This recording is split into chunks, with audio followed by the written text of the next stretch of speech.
hopefully the sound is okay. I did some minor sound checks beforehand, but sometimes I can only do so much. I decided to do a bit of a change for today. Originally, I was going to be gaming. So I can fix this caption. Originally, I was going to be gaming tonight with some Stardew.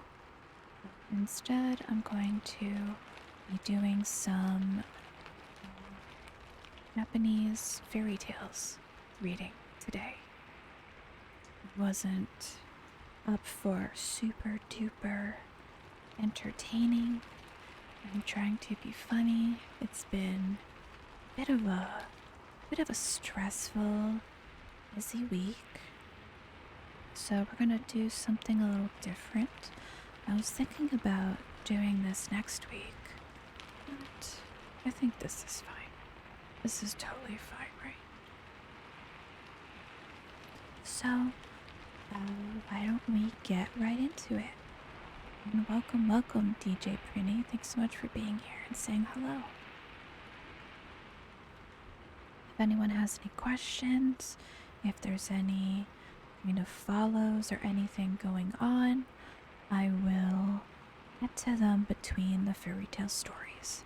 So that way we can just focus on the story, and then we'll take a breather between stories, maybe talk about the story a little bit, because sometimes fairy tale stories are kind of interesting, don't you think? They kind of have a very old charm to them. Some of them have morals, or they're trying to say something. You know, they're kind of fun. They're kind of fun. Last time I did stories, I did stories from the Sandman's Hour, and it's been a little while. So we're gonna do something a little different. If the sound or the rain sound is a bit loud, it's hard for me to tell. It's hard for me to tell. I'm gonna lower it just a little bit. If it should be a little louder, please let me know.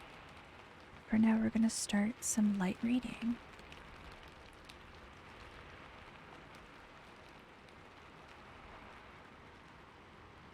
Okay.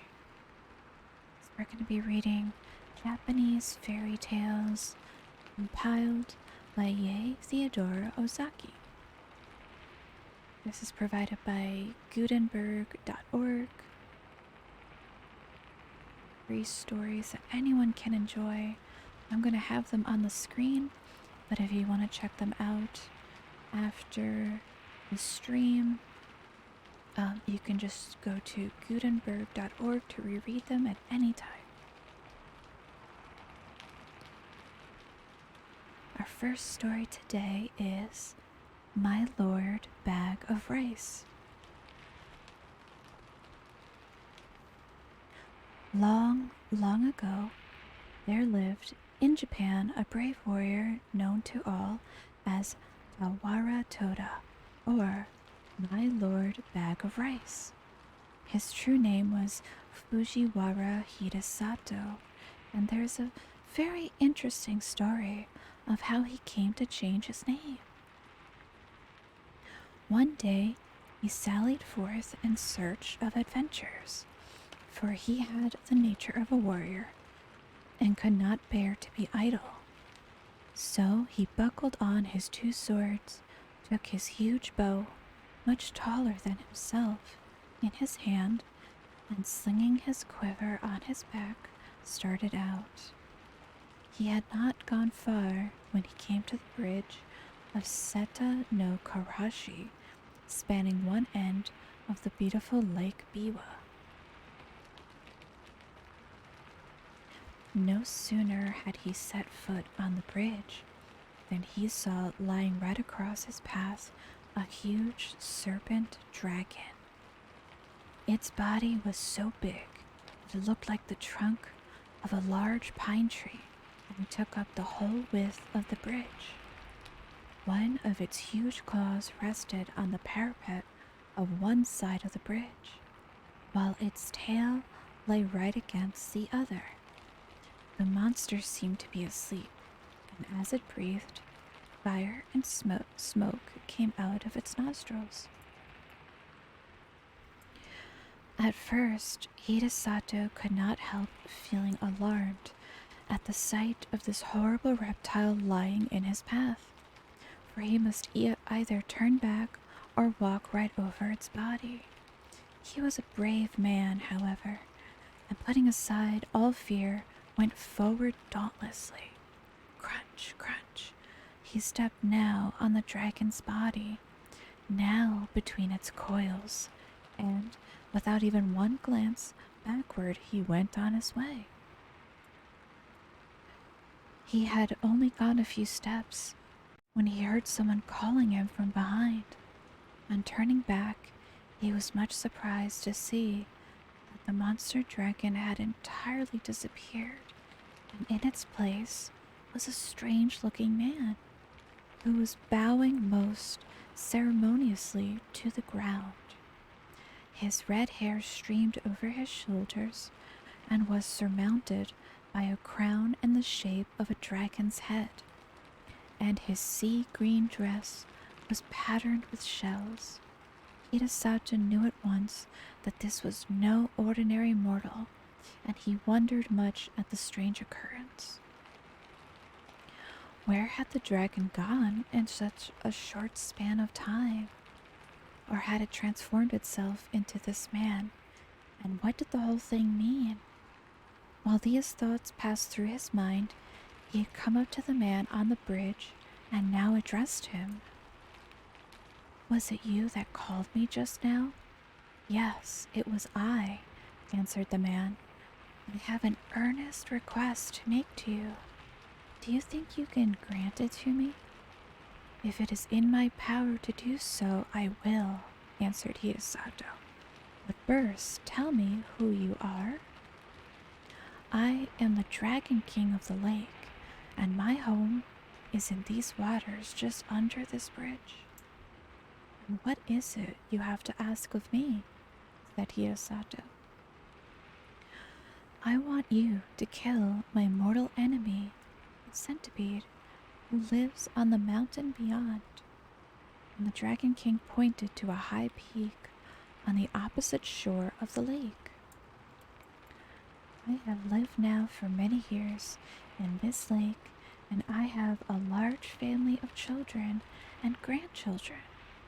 For some time past, we have lived in terror, for a monstrous centipede has discovered our home, and night after night it comes and carries off one of my family. I'm powerless to save them. If it goes on much longer,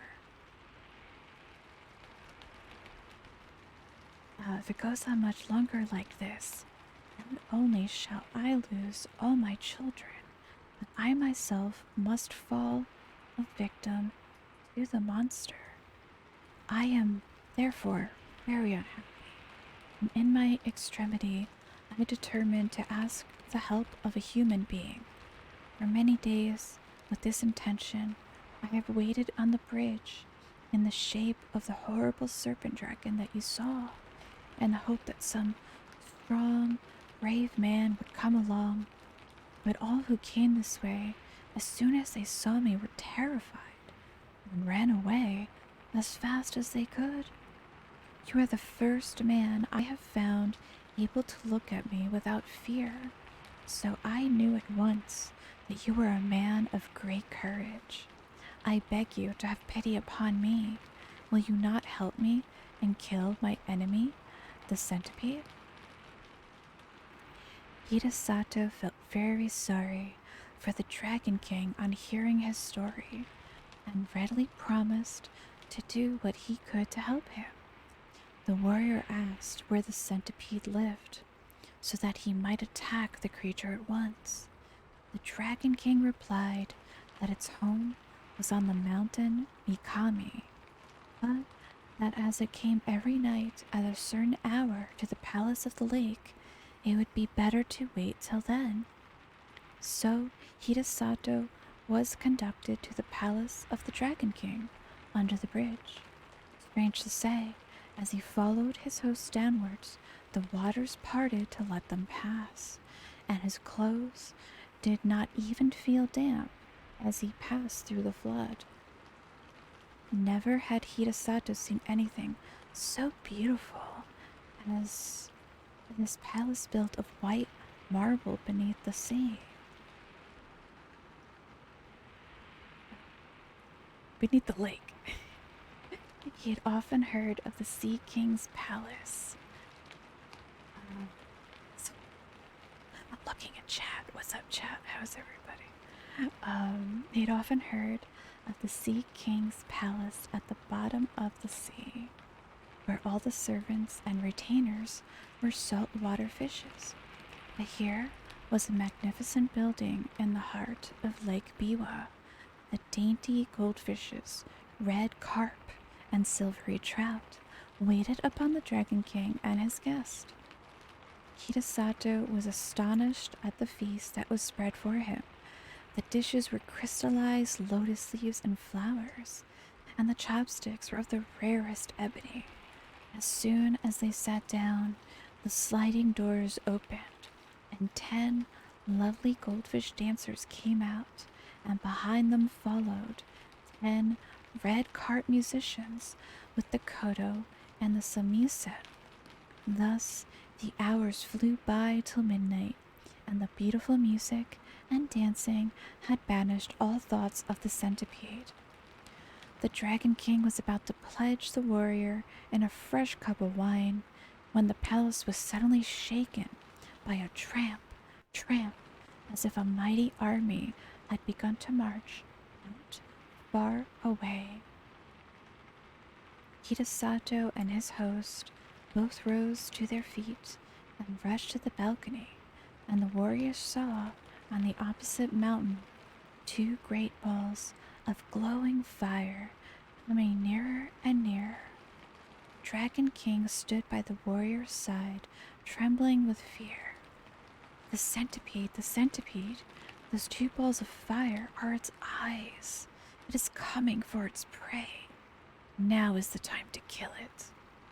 𝗙cie𝗹𝗹liche looked where his host pointed, and in the dim light of the star-lit evening, behind the 2 balls of fire, he saw the long body of an enormous centipede winding round the mountains, and the light in its 100 feet glowed like so many distant lanterns moving slowly towards the shore.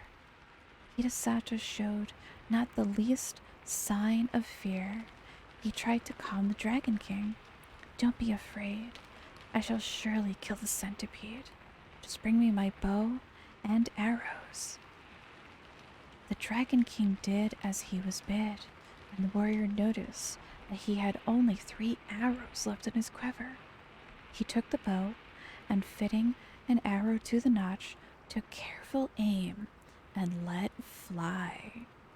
The arrow hit the centipede right in the middle of its head, but instead of penetrating, it glanced off harmless and fell to the ground. Nothing daunted, 𝗙cie𝗹𝗹liche took another arrow, fitted it to the notch of the bow, and let fly. Again, the arrow hit the mark. It struck the centipede right in the middle of its head, only to glance off and fall to the ground. The centipede was invulnerable to weapons. When the Dragon King saw that even this brave warrior's arrows were powerless to kill the centipede, he lost heart and began to tremble with fear. The warrior saw that he had now only 1 arrow left in his quiver, and if this one failed, he could not kill the centipede. He looked across the waters. The huge reptile had wound its horrid body 7 times round the mountain and would soon come down to the lake. Nearer and nearer gleamed fireballs of eyes, and the light of its 100 feet began to throw reflections in the still waters of the lake. And suddenly the warrior remembered that he had heard that human saliva was deadly to centipedes. But this was no ordinary centipede. This was so monstrous that even to think of such a creature made one creep with horror. Hirasato determined to try his last chance. So taking his last arrow and first putting the end of it in his mouth, he fitted the notch to his bow, took careful aim once more, and let fly. This time, the arrow again hit the centipede right in the middle of its head. Instead of glancing off harmlessly as before, it struck home to the creature's brain. Then, with a convulsive shudder, the serpentine body stopped moving, and the fiery light of its great eyes and 100 feet darkened to a dull glare like the sunset of a stormy day, and then went out in the blackness. A great darkness now overspread the heavens. The thunder rolled, and the lightning flashed, and the wind roared in fury, and it seemed as if the world were coming to an end. The Dragon King and his children and retainers all crouched in different parts of the palace, frightened to death, for the building was shaken to its foundation. At last, the dreadful night was over. Day dawned, beautiful and clear.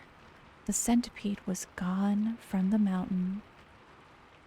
Then Hirasato called to the Dragon King to come out with him on the balcony, for the centipede was dead, and he had nothing more to fear. Then all the inhabitants of the palace came out with joy, and Hirasato pointed to the lake. There lay the body of the dead centipede floating on the water, which was dyed red with its blood. The gratitude of the Dragon King knew no bounds. The whole family came and bowed down before the warrior, calling him their preserver and the bravest warrior in all Japan. Another feast was prepared, more sumptuous than the first. All kinds of fish, prepared in every imaginable way, raw, stewed, boiled, and roasted, served on coral trays and crystal dishes, were put before him. And the wine was the best that Hirasato had ever tasted in his life. To add to the beauty of everything, the sun shone brightly, the lake glittered like a liquid diamond, and the palace was 1,000 times more beautiful by day than by night. His host tried to persuade the warrior to stay a few days, but Hirasato insisted on going home, saying that he had now finished what he had come to do and must return. The Dragon King and his family were all very sorry to have him leave so soon, but since he would go, they begged him to accept a few small presents, so they said, in token of their gratitude to him for delivering them forever from their horrible enemy, the centipede. As the warriors stood in the porch taking leave, a train of fish was suddenly transformed into a retinue of men, all wearing ceremonial robes and dragons' crowns on their heads to show that they were servants of the great Dragon King. The presents that they carried were as follows. First, a large bronze bell. Second, a bag of rice. Third, a roll of silk. Fourth, a cooking pot. And fifth, a bell. Hirasato did not want to accept all these presents, but as the Dragon King insisted, he could not well refuse. The Dragon King himself accompanied the warrior as far as the bridge, and then took leave of him with many bows with many bows and good wishes, leaving the procession of servants to accompany Hirasato to his house with the presents. The warrior's household and servants had been very much concerned when they found that he did not return the night before, but they finally concluded that he had been kept by the violent storm and had taken shelter somewhere. When the servants on the watch for his return caught sight of him, they called to everyone that he was approaching, and the whole household turned out to meet him, wondering much what the retinue of men bearing presents and banners that followed him could mean. As soon as the Dragon King's retainers had put down the presents, they vanished, and Hirasato told all that had happened to him. The presents which he had received from the grateful Dragon King were found to be of magic power. The bell only was ordinary, and as Hirasato had no use for it, he presented it to the temple nearby, where it was hung up to boom out the hour of day over the surrounding neighborhood. The single bag of rice, however much was taken from it day after day for the meals of the night, and his whole family never grew less. The supply in the bag was inexhaustible. The roll of silk, too, never grew shorter, though time after time long pieces were cut off to make the warrior a new suit of clothes to go to court in at the new year. The cooking pot was wonderful too. No matter what was put into it, it cooked deliciously whatever was wanted without any firing. Truly, a very economical saucepan. The fame of Hirasato's fortune spread far and wide, and as there was no need for him to spend money on rice or silk or firing, he became very rich and prosperous, and was henceforth known as my Lord Bag of Rice.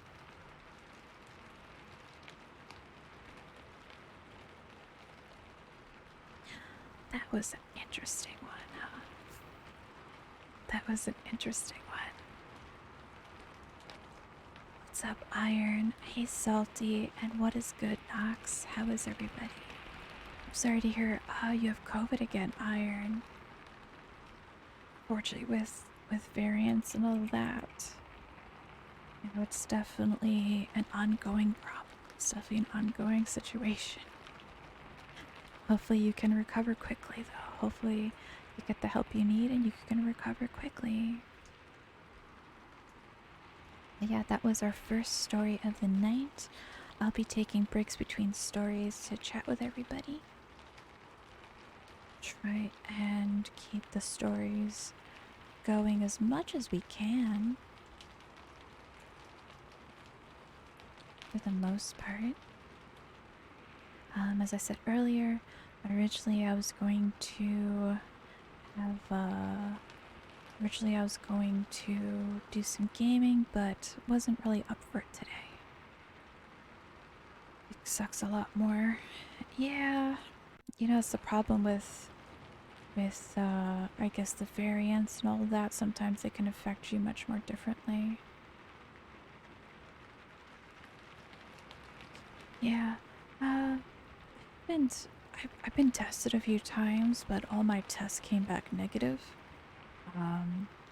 So I never had, I guess, officially COVID.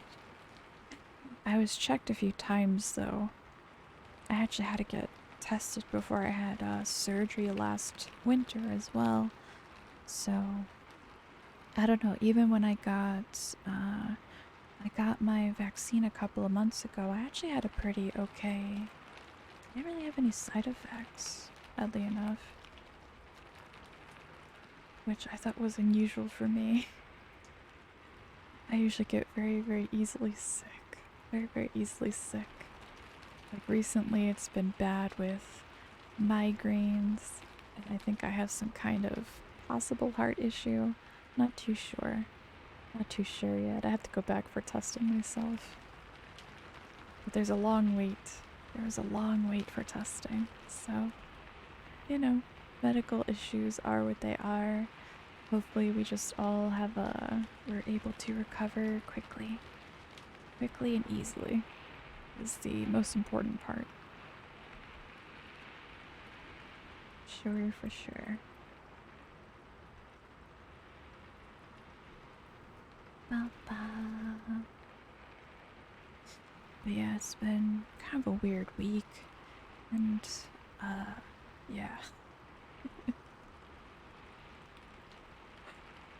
Oh man, been a very low energy week, honestly.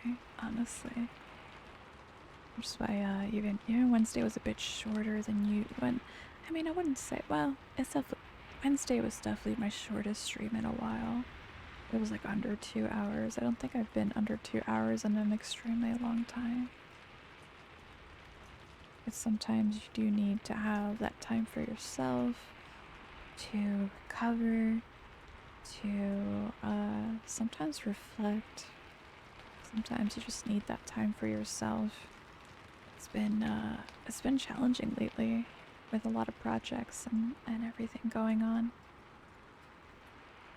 But it is what it is, and we're all trucking on, doing our bestest.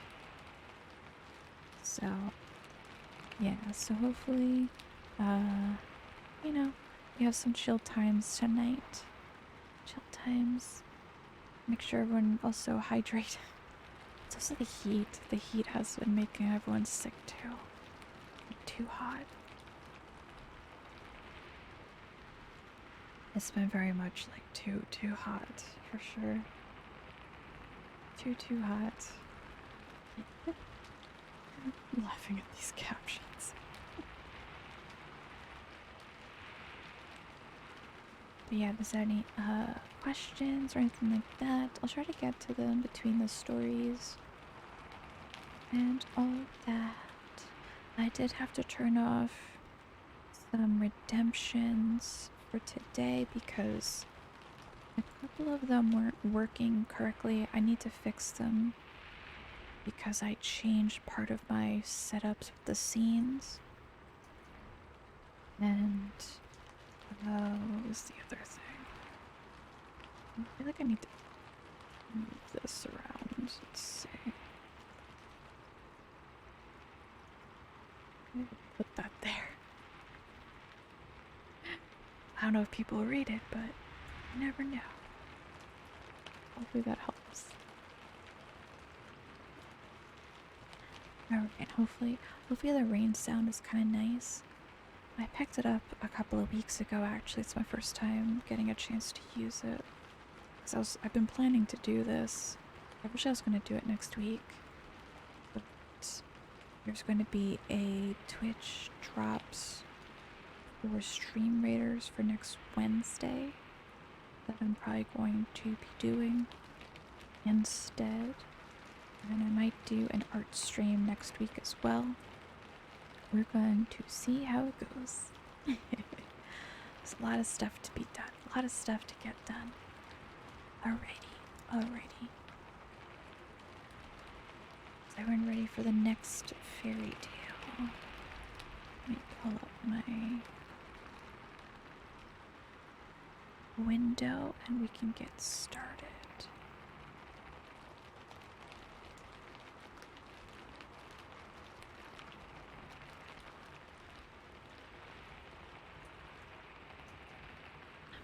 I'm about to get sleepy. Okay. Let me just check something on my...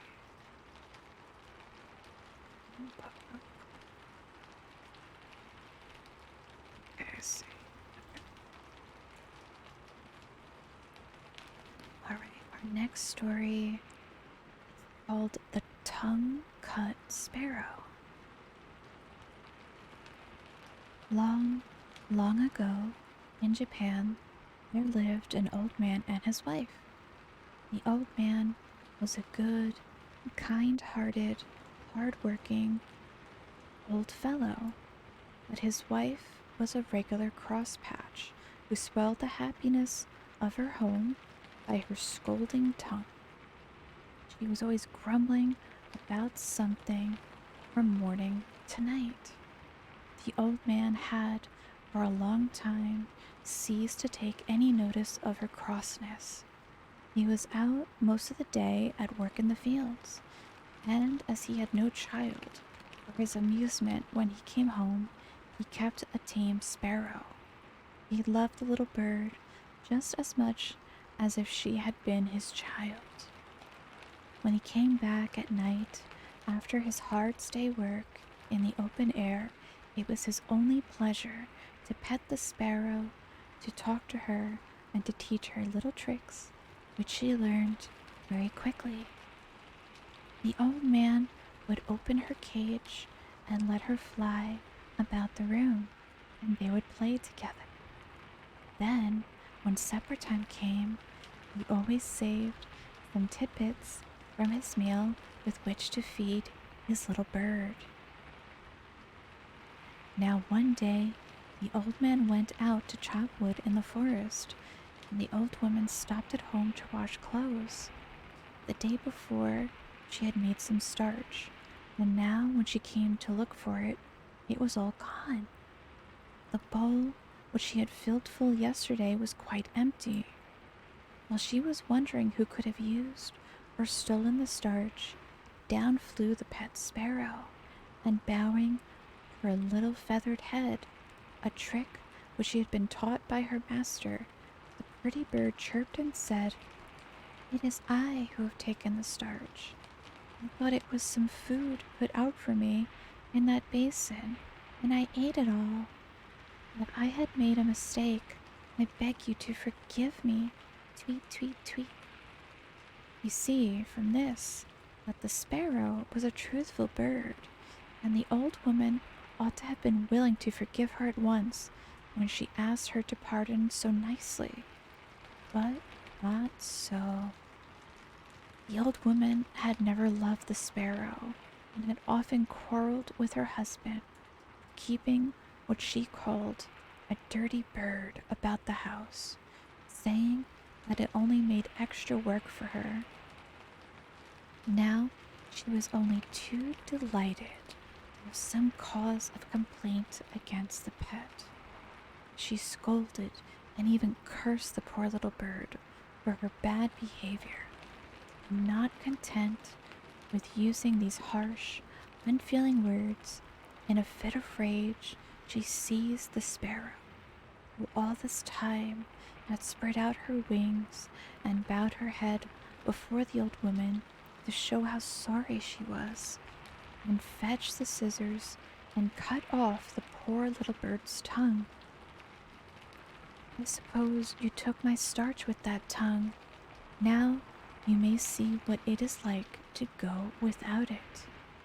And with these dreadful words, she drove the bird away, not caring in the least what might happen to it, and without the smallest pity for its suffering. So unkind was she. The old woman, after she had driven the sparrow away, made some more rice paste, grumbling all the time at the trouble, and after starching all her clothes, spread the things on boards to dry in the sun, instead of ironing them as they do in England. In the evening, the old man came home. As usual, on the way back, he looked forward to the time when he should reach his gate and see his pet come flying and chirping to meet him, ruffling out her feathers to show her joy, and at last coming to rest on his shoulder. But tonight, the old man was very disappointed, for not even the shadow of his dear sparrow was to be seen. He quickened his steps, hastily drew off his straw sandals, and stepped onto the veranda. Still, no sparrow was to be seen. He now felt sure that his wife, in one of her cross tempers, had shut the sparrow up in its cage. So he called to her and said anxiously, "Where is Suzume-san today?" The old woman pretended not to know at first and answered, "Your sparrow? I am sure I don't know. Now I come to think of it, I haven't seen her all the afternoon. I shouldn't wonder if the ungrateful bird had flown away and left you after all your petting." But at last, when the old man gave her no peace, and asked her again and again, insisting that she must know what had happened to his pet, she confessed all. She told him crossly that the sparrow had eaten the rice paste she had specially made for starching her clothes, and how, when the sparrow had confessed to what she had done, in great anger she had taken her scissors and cut out her tongue, and how finally she had driven the bird away and forbidden her to return to the house again. Then the old woman showed her husband the sparrow's tongue, saying, "Here is the tongue I cut off. Horrid little bird, why did it eat all my starch? How could you be so cruel? Oh, how could you be so cruel?" was all that the old man could answer. He was too kind-hearted to punish his beshrew of a wife, but he was terribly distressed at what had happened to his poor little sparrow. "What a dreadful misfortune for my poor Suzume-san to lose her tongue," he said to himself. "She won't be able to chirp anymore, and surely the pain of the cutting of it out in that rough way must have made her ill. Is there nothing to be done?" The old man shed many tears after his cross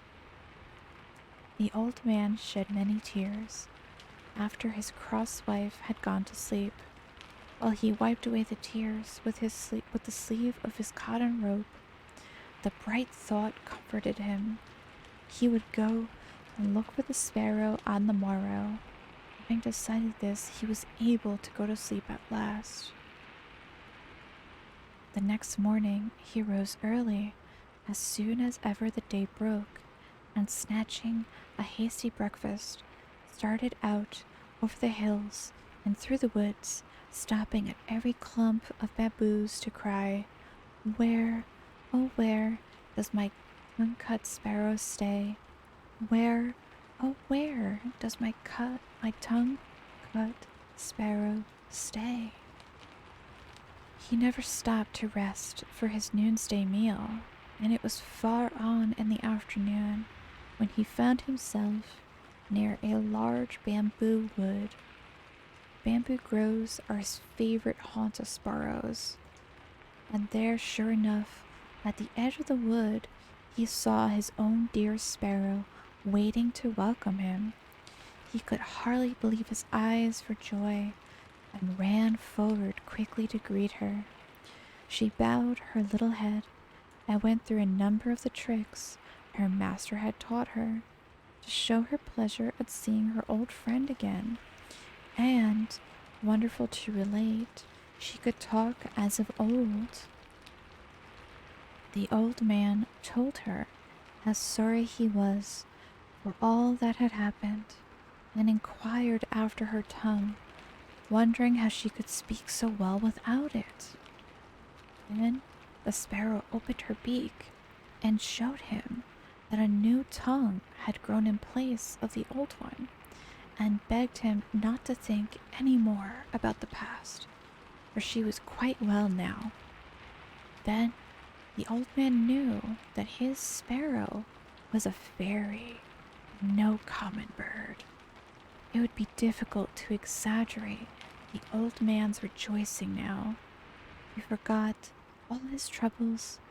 He forgot even how tired he was, for he had found his lost sparrow, and instead of being ill and without a tongue, as he had feared and expected to find her, she was well and happy and with a new tongue, and without a sign of the ill treatment she had received from his wife. And above all, she was a fairy. The sparrow asked him to follow her, and flying before him, she led him to a beautiful house in the heart of the bamboo grove. The old man was utterly astonished when he entered the house to find what a beautiful place it was.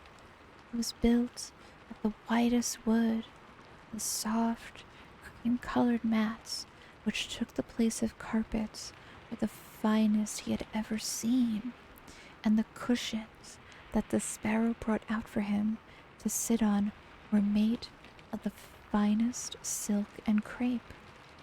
Beautiful vases and lacquer boxes adorned the tokonoma of every room. The sparrow led the old man to the place of honor, and then, taking her place at a humble distance, she thanked him with many polite bows for all the kindness he had shown her for many long years. Then Lady Sparrow, as we will now call her, introduced all her family to the old man. This done, her daughters, robed in dainty crepe gowns, brought in on beautiful old-fashioned trays a feast of all kinds of delicious foods, till the old man began to think he must be dreaming. In the middle of the dinner, some of the sparrow's daughters performed a wonderful dance called the 𝗙cie𝗹𝗹𝗪cie, or sparrow's dance to amuse the guests. Never had the old man enjoyed himself so much. The hours flew by too quickly in this lovely spot, with all these fairy sparrows to wait upon him, and to feast him, and to dance before him. But the night came on, and the darkness reminded him that he had a long way to go, and must think about taking his leave and return home. He thanked his kind hostess for her splendid entertainment, and begged her for his sake to forget all she had suffered at the hands of his cross old wife. He told the Lady Sparrow that it was a great comfort and happiness to him to find her in such a beautiful home, and to know that she wanted for nothing. It was his anxiety to know how she fared and what had really happened to her that had led him to seek her. Now he knew that all was well. He could return home with a light heart. If ever she wanted him for anything, she had only to send for him, and he would come at once. The Lady Sparrow begged him to stay and rest several days and enjoy the change, but the old man said he must return to his old wife, who would probably be cross at his not coming home at the usual time, and to his work, and therefore, much as he wished to do so, he could not accept her kind invitation. But now that he knew where the Lady Sparrow lived, he would come to see her whenever he had the time. When the Lady Sparrow saw that she could not persuade the old man to stay longer, she gave an order to some of her servants, and they at once brought in 2 boxes, one large and the other small. These were placed before the old man, and the Lady Sparrow asked him to choose whichever he liked for a present, which she wished to give him. The old man could not refuse this kind proposal, and he chose the smaller box, saying, "I am now too old and feeble to carry the big and heavy box. As you are so kind as to say I may take whichever I like, I will choose the small one, which will be easier for me to carry." And the sparrows all helped him put it on his back and went to the gate to see him off, bidding him goodbye with many bows and entreating him to come again whenever he had the time. Thus, the old man and his pet sparrow separated quite happily, the sparrow showing not the least ill will for all the unkindness she had suffered at the hands of the old wife. Indeed, she only felt sorrow for the old man who had to put up with it all his life. When the old man reached home, he found his wife even crosser than usual. It was late on in the night, and she had been waiting up for him for a long time. "Where have you been all this time?" she asked in a big voice. "Why do you come back so late?" The old man tried to pacify her by showing her the box of presents he had brought back with him, and then he told her of all that had happened to him and how wonderfully he had been entertained at the sparrow's house. "Now let us see what is in the box," said the old man, not giving her time to grumble again. "You must help me open it." And they both sat down before the box and opened it. To their utter astonishment, they found the box filled to the brim with gold and silver coins and many other precious things. The mats of their little cottage fairly glittered as they took out the things one by one and put them down and handled them over and over again. The old man was overjoyed at the sight of the riches that were now his. Beyond his brightest expectations was the sparrow's gift, which would enable him to give up work and live in ease and comfort the rest of his days. He said, "Thanks to my good little sparrow, thanks to my good little sparrow," many times. The old woman, after the first moments of surprise and satisfaction at the sight of the gold and silver were over, could not suppress the greed of her wicked nature. She now began to reproach the old man for not having brought home the big box of presents, for in the innocence of his heart he had told her how he had refused the large box of presents which the sparrows had offered him, preferring the smaller one because it was light and easy to carry home. "You silly old man," said she, "why did you not bring the large box? Just think what we have lost. We might have had twice as much silver and gold as this. You are certainly an old fool," she screamed, and then went to bed as angry as she could be. The old man now wished that he had said nothing about the big box, but it was too late. The greedy old woman, not contented with the good luck which had so unexpectedly befallen them, and which she so little deserved, made up her mind, if possible, to get more. Early the next morning, she got up and made the old man describe the way to the sparrow's house.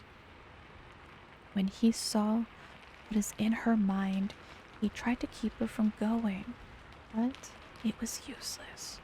She would not listen to one word he said. It is strange that the old woman did not feel ashamed of going to see the sparrow after the cruel way she had treated her and cutting off her tongue in a fit of rage. But her greed to get the big box made her forget everything else. It did not even enter her thoughts that the sparrows might be angry with her, as indeed they were, and might punish her for what she had done. Ever since the Lady Sparrow had returned home in the sad plight in which they had first found her, weeping and bleeding from the mouth. Her whole family and relations had done little else but speak of the cruelty of the old woman. How could she, they asked each other, inflict such a heavy punishment for such a trifling offense as that of eating some rice paste by mistake? They all loved the old man who was so kind and good and patient under all his troubles, but the old woman they hated, and they determined, if ever they had the chance, to punish her as she deserved. They had not long to wait. After walking for some hours, the old woman had at last found the bamboo grove which she had made her husband carefully describe, and now she stood before it, crying out, "Where is the tongue-cut sparrow's house? Where is the tongue-cut sparrow's house?" At last she saw the eaves of the house peeping out from amongst the bamboo foliage. She hastened to the door and knocked loudly. When the servants told the Lady Sparrow that her old mistress was at the door asking to see her, she was somewhat surprised at the unexpected visit after all that had taken place, and she wondered not a little at the boldness of the old woman in venturing to come to the house. Lady Sparrow, however, was a polite bird, and so she went out to greet the old woman, remembering that she had once been her mistress. The old woman intended, however, to waste no time in words. She went right to the point, without the least shame, and said, "You need not trouble to entertain me as you did my old man. I have come myself to get the box which he so stupidly left behind. I shall soon take my leave if you will give me the big box. That's all I want." The Lady Sparrow at once consented and told her servants to bring out the big box. The old woman eagerly seized it and hoisted it on her back, and without even stopping to thank the Lady Sparrow, began to hurry homewards. The box was so heavy that she could not walk fast, much less run, as she would have liked to do. So anxious was she to get home and see what was inside the box, but she had often to sit down and rest herself by the way. While she was staggering along under the heavy load, her desire to open the box became too great to be resisted. She could wait no longer, for she supposed this big box to be full of gold and silver and precious jewels, like the small one her husband had received. At last, this greedy and selfish old woman put down the box by the wayside and opened it carefully, expecting to gloat her eyes on a mine of wealth. What she saw, however, so terrified her that she nearly lost her senses. As soon as she lifted the lid, a number of horrible and frightful-looking demons bounced out of the box and surrounded her as if they intended to kill her. Not even in nightmares had she ever seen such horrible creatures as her much-coveted box contained. A demon with one huge eye right in the middle of its forehead came and glared at her. Monsters with gaping mouths looked as if they would devour her. A huge snake coiled and hissed about her, and a big frog hopped and croaked towards her. The old woman had never been so frightened in her life. and ran from the spot as fast as her quaking legs would carry her, glad to escape alive. When she reached home, she fell to the floor and told her husband with tears all that had happened to her and how she had been nearly killed by the demons in the box. Then she began to blame the sparrow, but the old man stopped her at once, saying, "Don't blame the sparrow. It is your wickedness which has at last met with its reward. I only hope this may be a lesson to you in the future." The old woman said nothing more, and from that day she repented of her cross, unkind ways, and by degrees became a good old woman, so that her husband hardly knew her to be the same person, and they spent their last days together happily, free from want or care, spending carefully the treasure the old man had received from his pet, the tongue-foot sparrow. I wasn't sure how that one was gonna go for a bit. I thought for sure that old woman was gonna be killed in that story, to be honest. I thought the sparrow family was gonna destroy her when she showed up. Thank you so much for the follows. I like eating candy.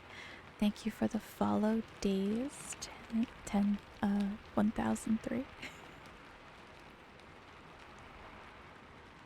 Thank you so much, Days. Yeah, originally I was gonna do a gaming stream tonight, but I decided to change things up and do some stories. Thank you, thank you. I made the model myself. Yeah, we're just having some chill bedtime stories for the weekend. Just gonna hope everyone gets some good rest. Everyone deserves it. Thank you so much for being here. We're gonna take some breaks between stories to chat and all of that. When it works, the streams like this get you through the night. Oh, that's nice. That's nice. I used to work retail. Unfortunately, I never really had much time to put to watching stuff. If you ever had retail, then you know. Makes you feel like you're not alone. Exactly. Yeah, there's so many cool streamers, honestly. There's a lot of cool stuff to check out all the time. You know? You work in IT support from home. Oh, okay.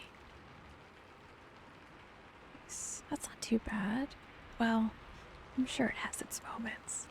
I'm sure it has its moments just like any job, though. I don't always do ASMR, but I decided to do some today. I might do some more next week. Originally I was gonna do some next week. I usually do gaming, but we do a variety of stuff around here.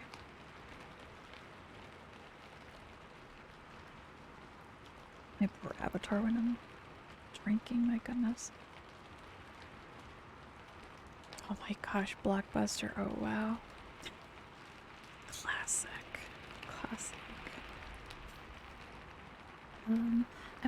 I play a variety of games, honestly. Lately I've been playing Stardew. I've been playing some roguelike games alongside some other games, and usually with the community we play Stream Raiders.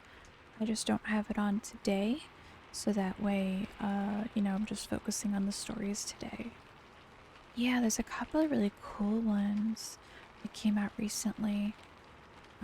The ones I've been playing lately were Loop Hero and Legends of Keepers, I think it's called. I feel like I always get the name wrong. I have to double check it. But have you ever played a board game called Boss Monster? It's very similar to that. Let's see here.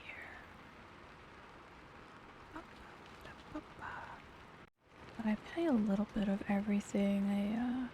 Yeah, Legend of Keepers, that's the other one. Yeah, definitely check out Legend of Keepers on Steam then. Then you would love that. It has a very similar concept where you start working as a keeper essentially, and you're in charge of the dungeon, and different groups of heroes come to try and beat up your dungeon. And it has some great roguelike elements in that you have to it's funny because you're actually trying to move up in the company and get a promotion as a dungeon keeper. So it kind of has like really funny satire moments. Like you could choose to go on a company outing, and it helps your minions morale. There's a morale associated with your actually they're your employees. It's really like you're a manager of a dungeon. It's very fun. It's a very fun concept, and incredibly well done, I would say. So I would highly recommend. Let me get the store link for you. It's actually pretty fun. Let me get that. Oh, you got it? Okay, cool. Cool. Well, for anybody else, if you want to check it out, that is what the game is that we're talking about right now. It's pretty fun, but yeah. Those are some roguelites I've played recently. I've been playing just some chill stuff like Stardew. Then for community games, it's like Marbles, or primarily Stream Raiders. I also play CCGs like Shadowverse. I've been a little bit on a break from that because the meta changed. The meta changed so much with the current expansion, so it's been a little frustrating. And sometimes I do art. Oh, another one I like to play is Phasmophobia. So I play a little bit of everything. I just like playing stuff. I haven't played on stream in a while, but off stream I play Genshin and Ragnarok Mobile, and some other stuff. Yeah, I've played Binding of Isaac, but it's so stressed. I'm like, oh my gosh. But like I love watching others play it. I love watching other streamers play it. It's so cool, honestly. I've heard of Dead Cells. Down. Oh, I don't think I've heard of that one though. Downwell. $2.99. What's this? Curious game about a young person venturing down a well in search of untold treasures, with only his gun boots to protect him. So cool. I'm watching this video, so that looks really cool. I'm gonna put that on my wish list. I'm gonna head to bed now, Iron. Alright.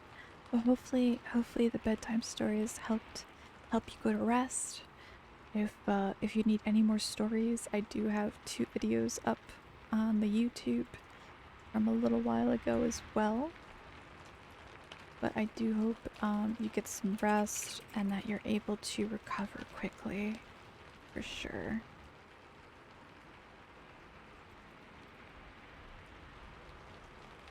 Hopefully. Everyone gotta look out for yourself. Take care of yourself. Let's see. Oh yeah, I heard of Dead Cells. Action platformer. Forge a castle. Keepers in Souls-like combat. Interesting.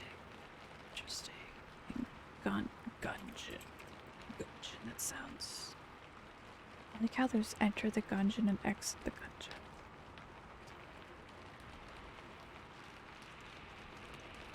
It's a oh gosh, it's a bullet hell. Oh, that's crazy. Those are fun to watch though. Yeah, those are fun to watch. I like watching that kind of stuff. I love it. Which I want to play. I want to play the new actually did it release? Coming July 28th soon. Final Fantasy has been remastered. Final Fantasy 1 through 6. So it's gonna be starting to be released soon. So that I'm pretty excited for. That's coming July 28th. Let's see, 1, 2, 3. Alright, so the first 3 are coming July 28th. And the other 3 are coming by the end of the year. So sad it's not getting a Switch port. Well, you know. I guess we can't have everything. It is what it is. It is what it is. I was trying. I don't have a capture card, so I can't play it on stream, but I did try Pokemon Unite this week. Pretty interesting. Pretty interesting, I would say. It's very, very simplified. I mean, obviously, it's meant to be a simplified kind of MOBA. But, you know, a Pokemon randomizer, isn't that like those NuzLocks something? Those seem really fun. I should probably look into one at some point. There's like so much stuff to do. There is so much stuff. Oh, okay. I don't know, there's so much stuff these days. I'm just like, what?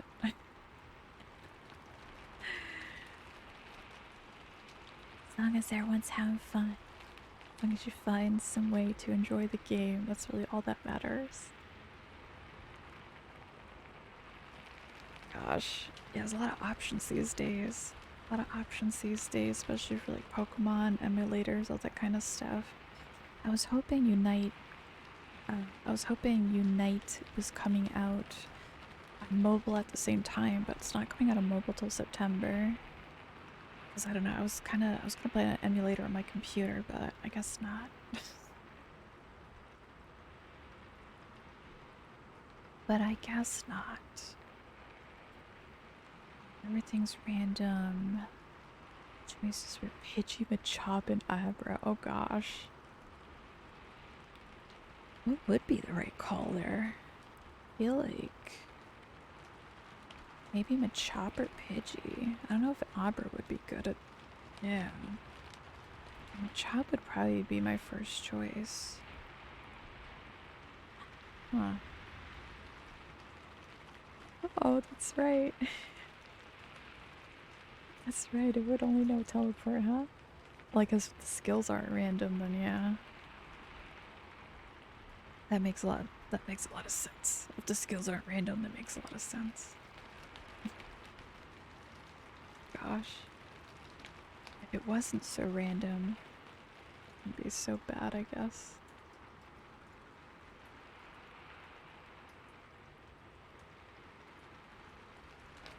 Rock threw out a champion of Magikarp. It's too funny.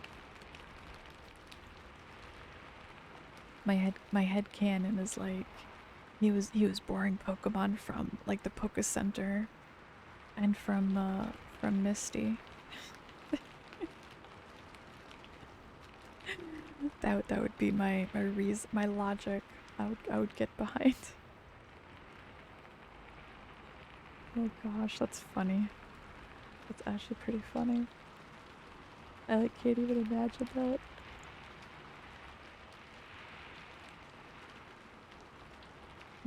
Brock is being Brock.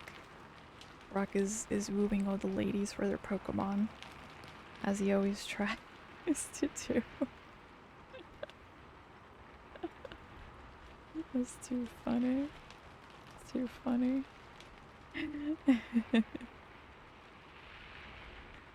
Oh my gosh.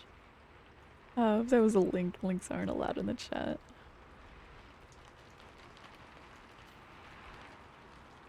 He works with everything up to Pokemon Black and White on the DS. Oh, okay. No problem. It's no problem. It's just a heads up because I don't know if people see it doesn't work. They don't show up. Show up. Like a secret asterisk. The asterisk of mystery is what they are. That's what they turned out to be. Oh man. Ooh. Alright.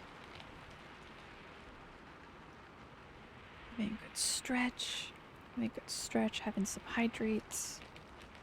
There's some it's been still hot over here. It's been crazy over here, honestly. So big on Pokemon. I mean, I grew up with Pokemon, like OG Pokemon.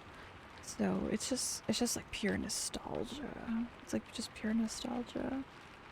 I played like blue and then yellow. And then I honestly didn't really play again until I got Diamond. But I got Diamond right before, I think it was X and Y just came out.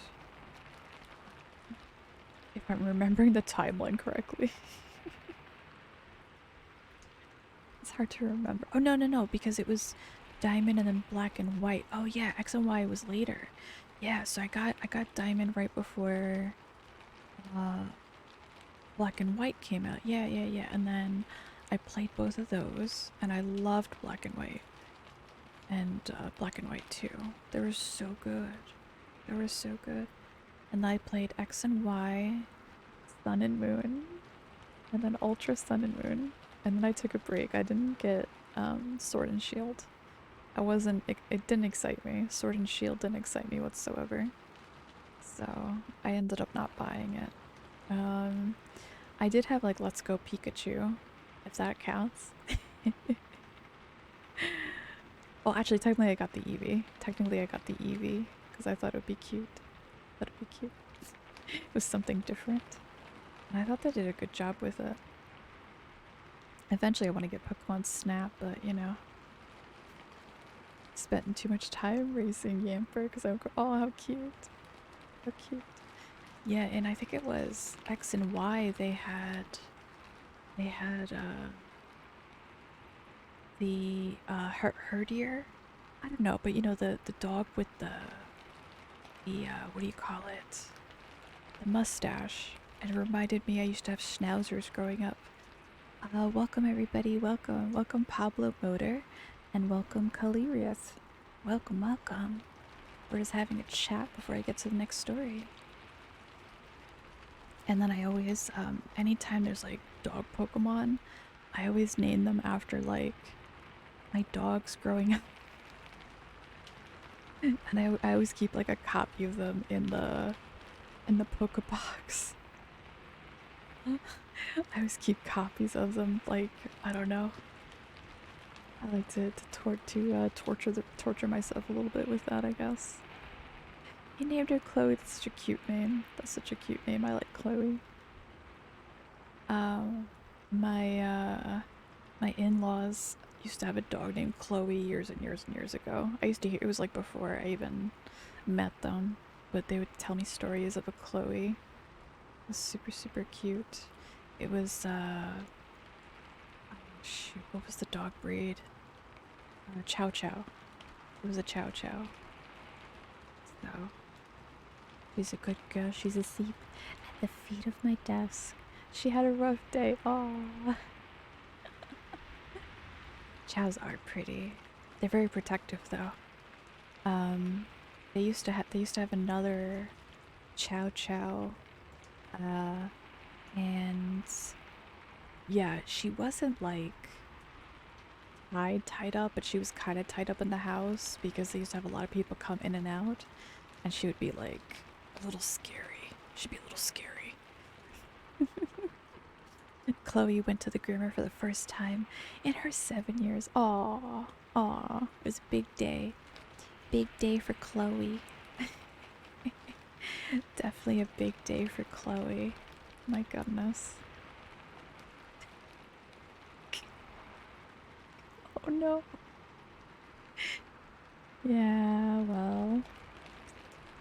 doggy karma, I guess. Oh my gosh. I can't even imagine. Making me laugh.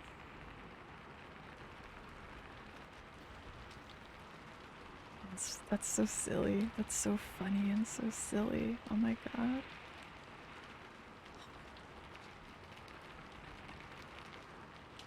I mean, geese are evil too, so you gotta get that off of them. Oh my gosh. That is nuts. That is nuts. Alright. We're gonna prepare for the next story. Today I am reading... Let's scroll up.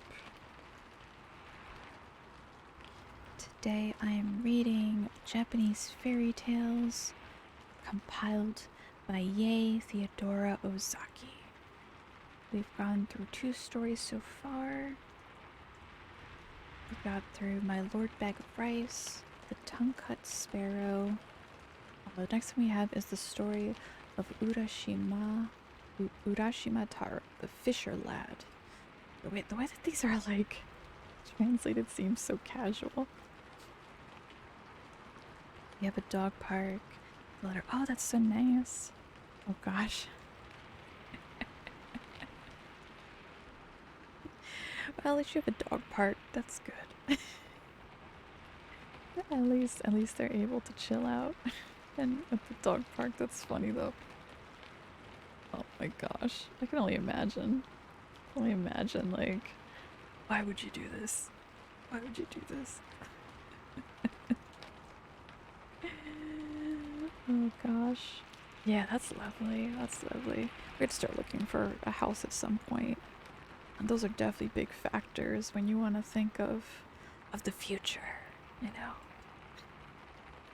You have to think of like, what do I need for the next 5 to 10 years, you know? So definitely a lot to think about. A lot to think about. Let's cuddle up and let's head into the next story. Just any questions, any conversations, I will get to it between the stories, as well as any follows, anything like that. I will do it between the tales.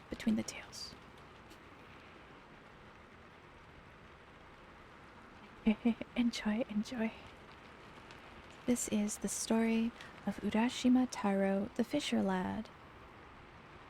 Long, long ago, in the province of Tongo, there lived on the shore of Japan, in the little fishing village of Mizunoye, a young fisherman named Urashima Taro. His father had been a fisherman before him, and his skill had more than doubly descended to his son, for Urashima was the most skillful fisher in all that countryside, and could catch more bonito and tai in a day than his comrades could in a week. But in the little fishing village, more than for being a clever fisher of the sea, was he known for his kind heart. In his whole life he had never heard anything, either great or small, and when a boy, his companions had always laughed at him, for he would never join with them in teasing animals, but always tried to keep them from this cruel sport. One soft summer twilight, he was going home at the end of a day's fishing when he came upon a group of children.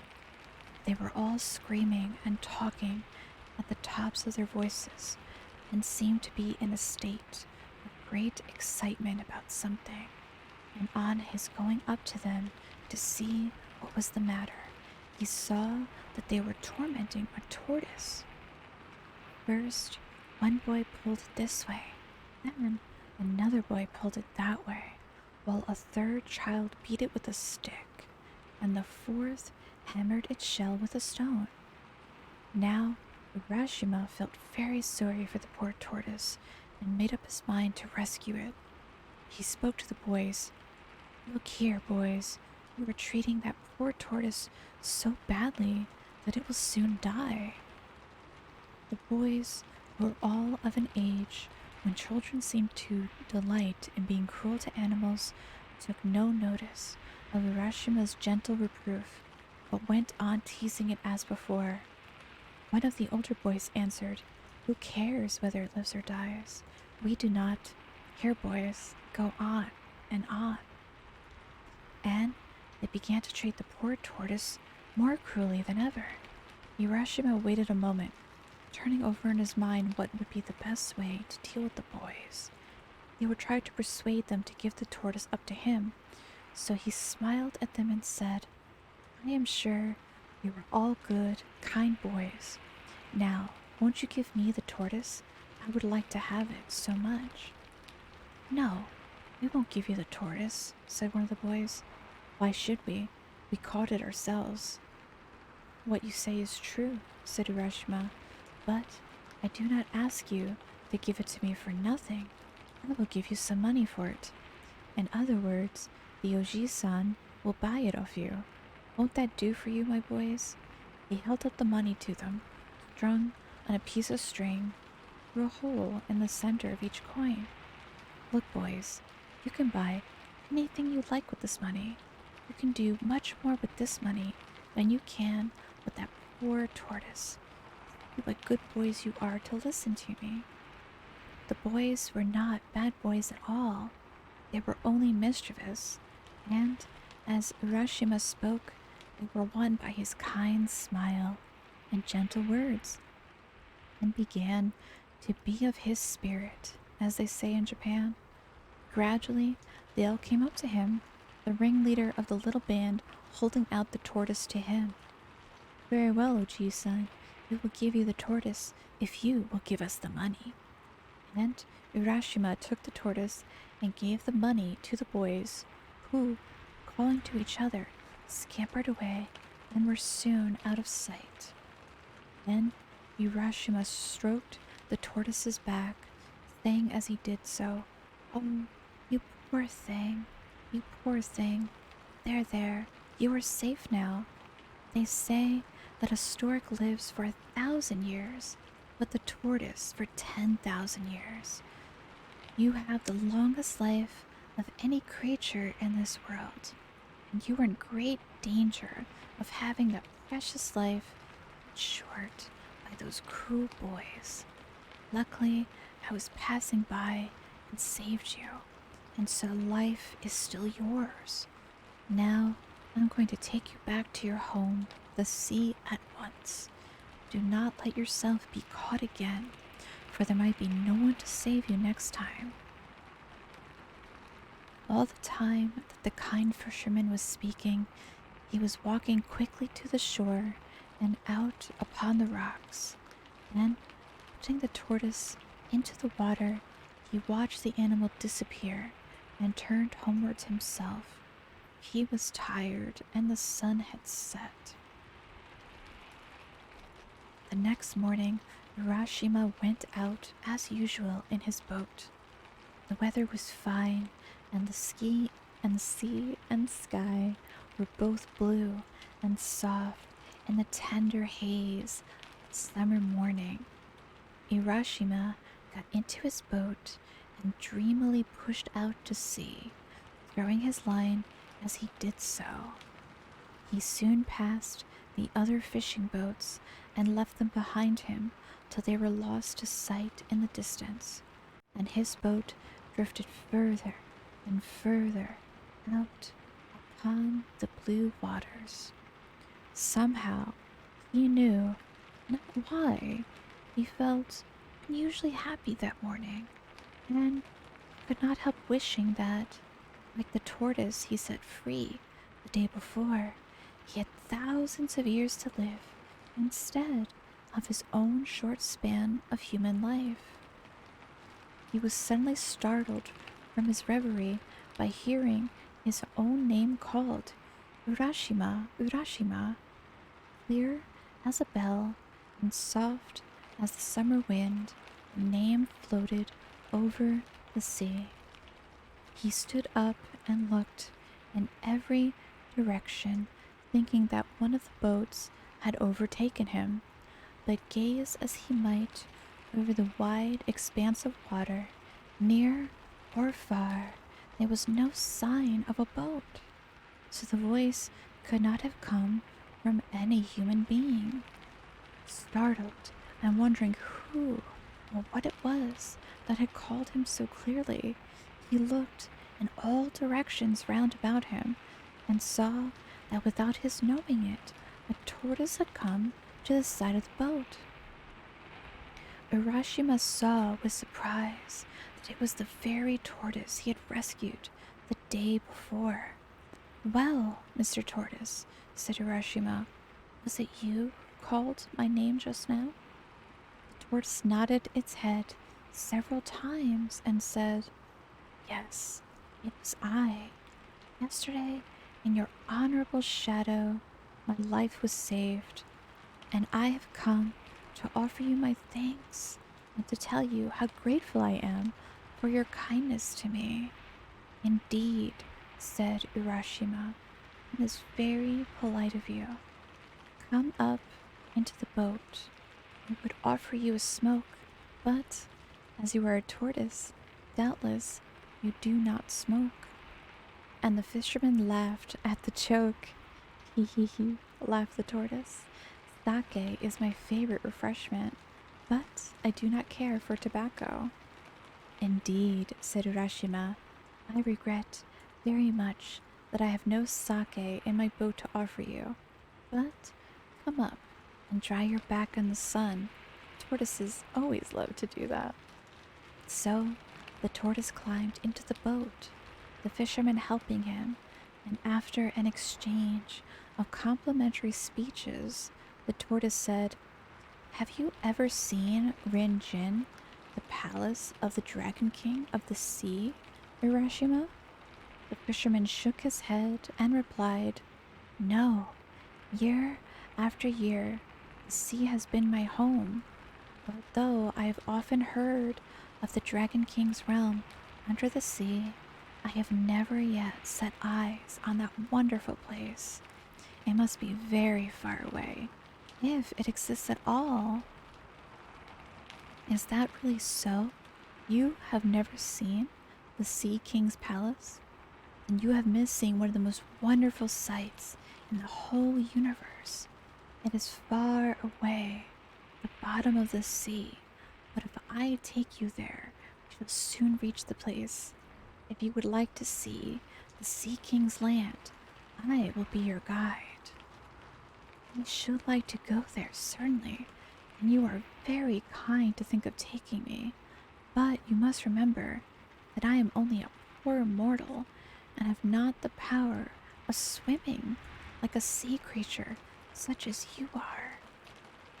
Before the fisherman could say more, the tortoise stopped him, saying, "What? You need not swim yourself. If you will ride on my back, I will take you without any trouble on your part."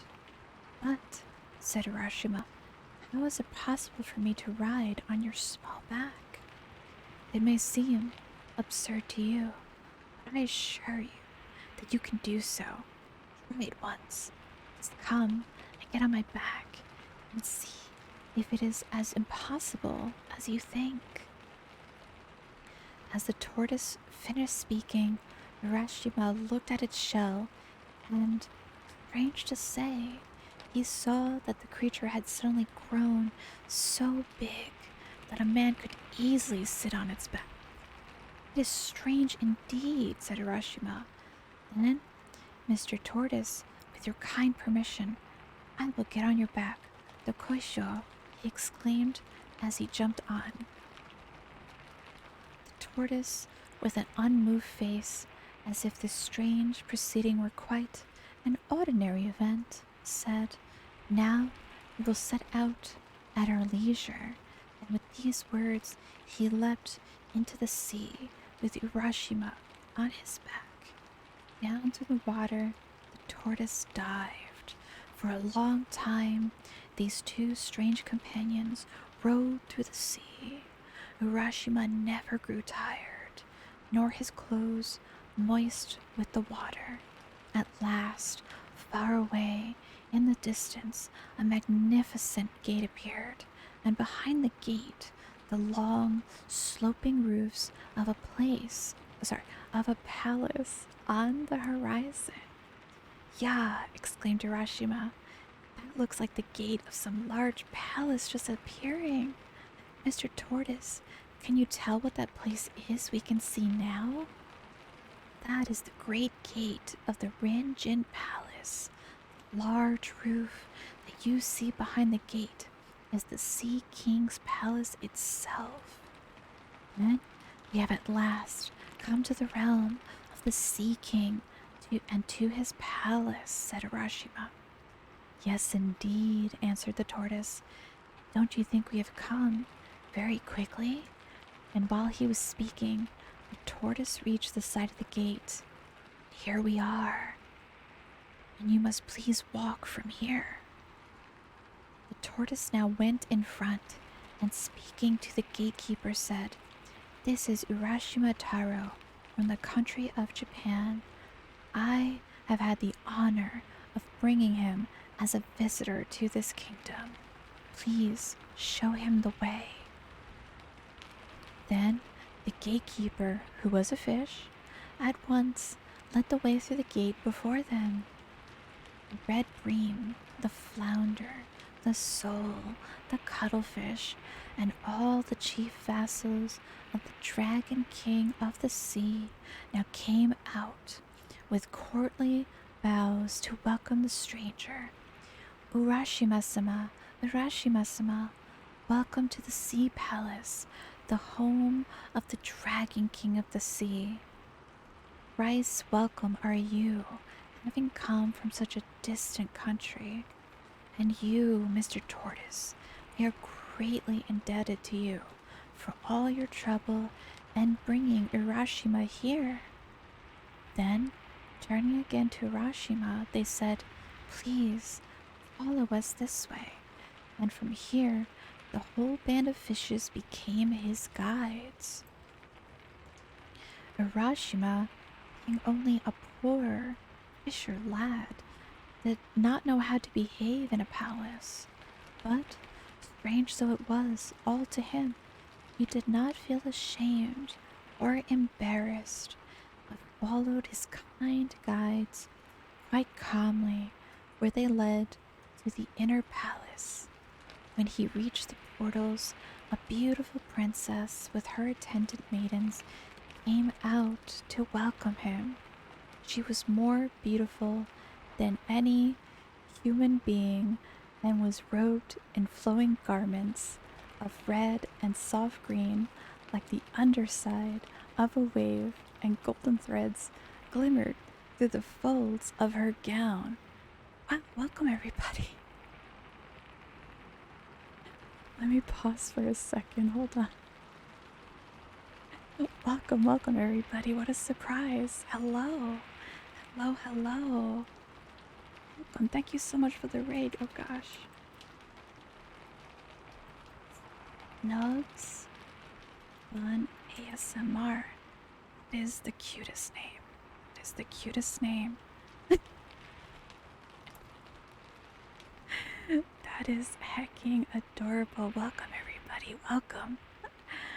Hope everyone has a fun, chill time. How was your stream? How was your ASMR? What were you doing? Were you also reading, or were you doing something with a 3DO? I don't have a 3DO, so it's been very well so far. Thank you so much, Snugspun. Thank you, thank you. Thank you everyone for the follows. Thank you everybody. Gosh, sorry. I got a little overwhelmed.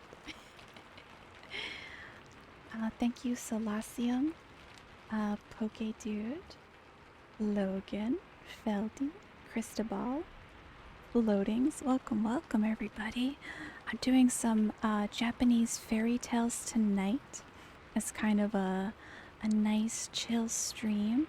Hopefully everyone has a chill fun time. Welcome Nipple, and welcome Priel Prime. And thank you so much for the follow, Snugspun. Welcome, welcome. Ultra Tea Spiller. Oh no. Oh no, please clean that up.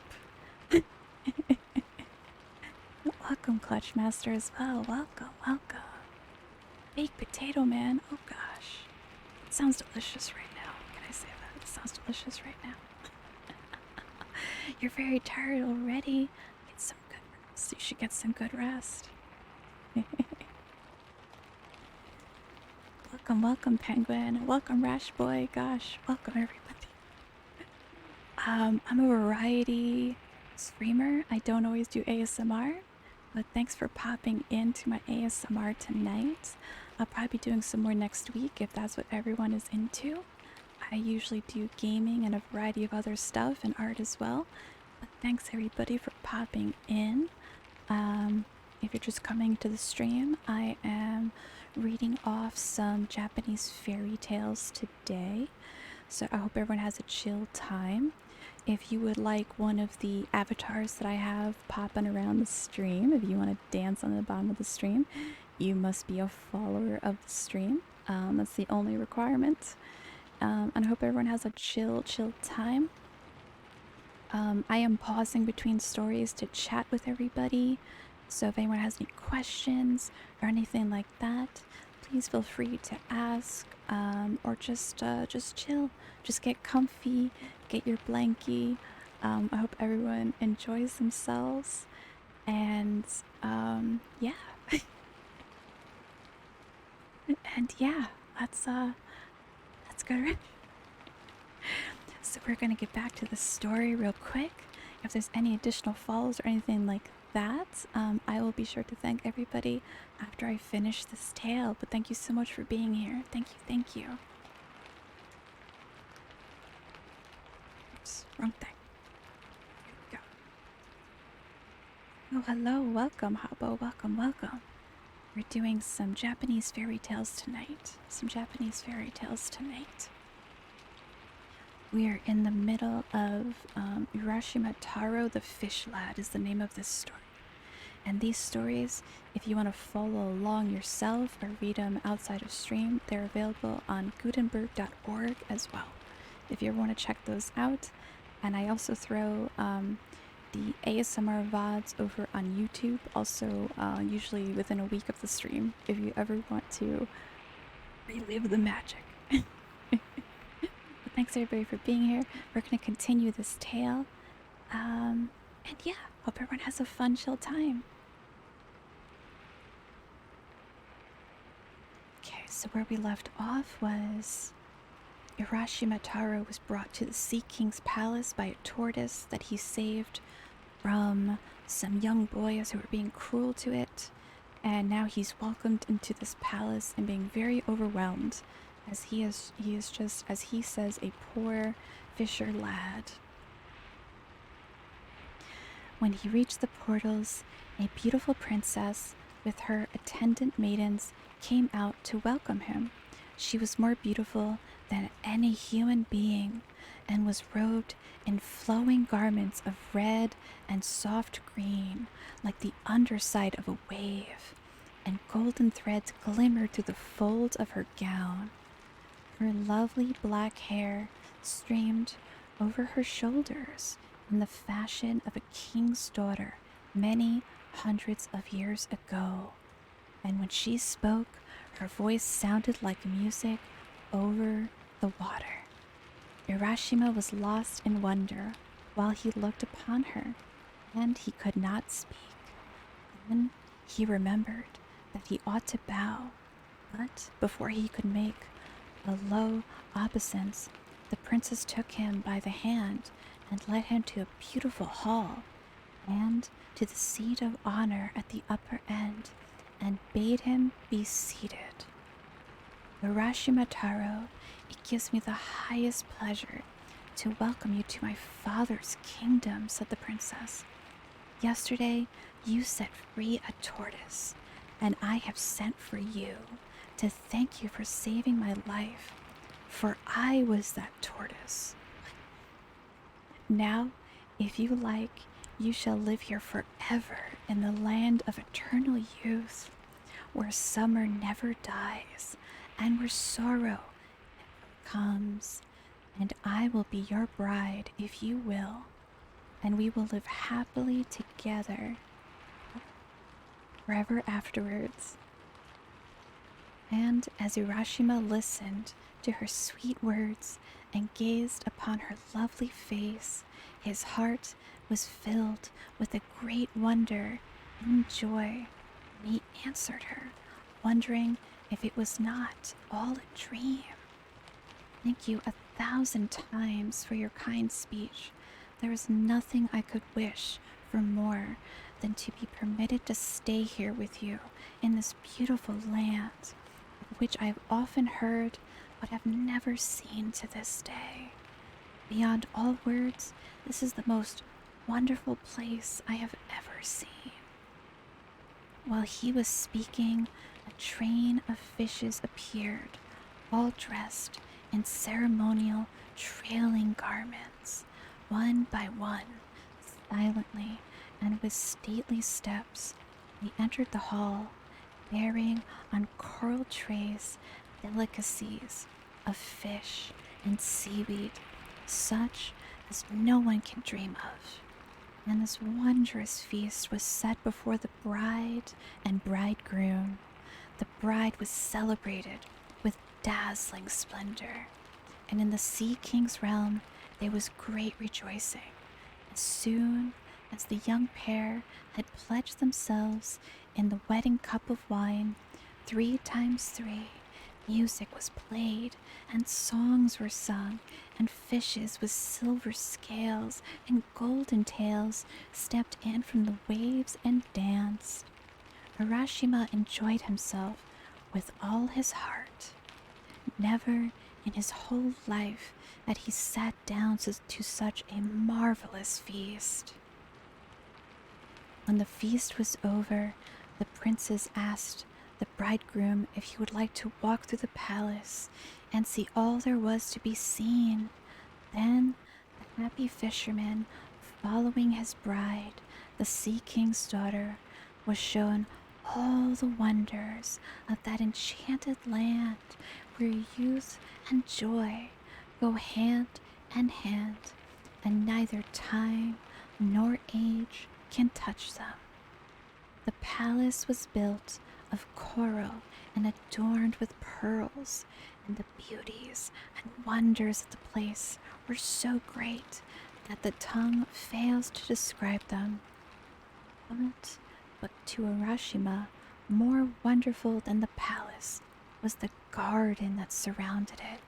Here was to be seen at one time the scenery of the 4 different seasons. The beauties of summer and winter, spring and autumn were displayed to the wondering visitor at once. First, when he looked to the east, the plum and cherry trees were seen in full bloom. The nightingales sang in the pink avenues, and the butterflies flitted from flower to flower. Looking to the south, all the trees were green in the fullness of summer, and the day cicala and the night cricket chirruped loudly. Looking to the west, the autumn maples were ablaze like a sunset sky, and the chrysanthemums were in perfection. Looking to the north, the change made Urashima's start, for the ground was silver white with snow, and the trees and bamboos were also covered with snow, and the pond was thick with ice. And each day there were new joys and new wonders for Urashima, and so great was his happiness that he forgot everything, even the home he had left behind, and his parents, his own country, and 3 days passed without his even thinking of all he had left behind.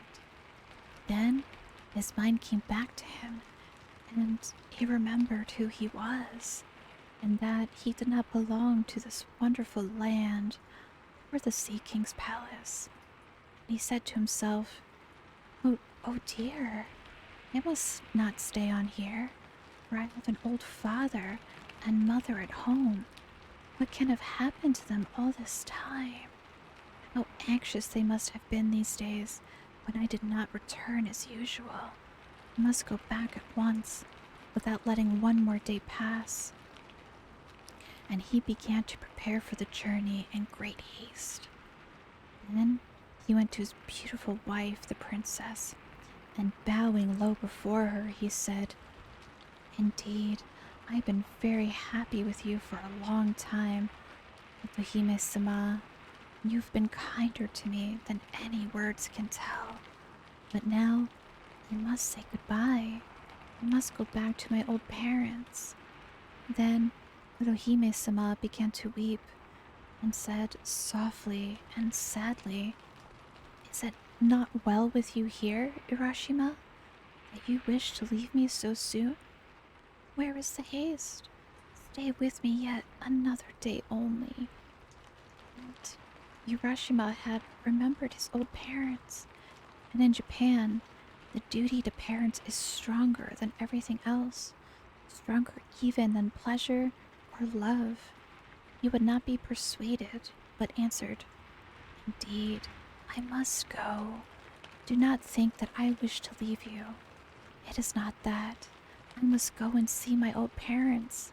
Let me go for one day, and I will come back to you." Then said the princess sorrowfully, "There is nothing to be done.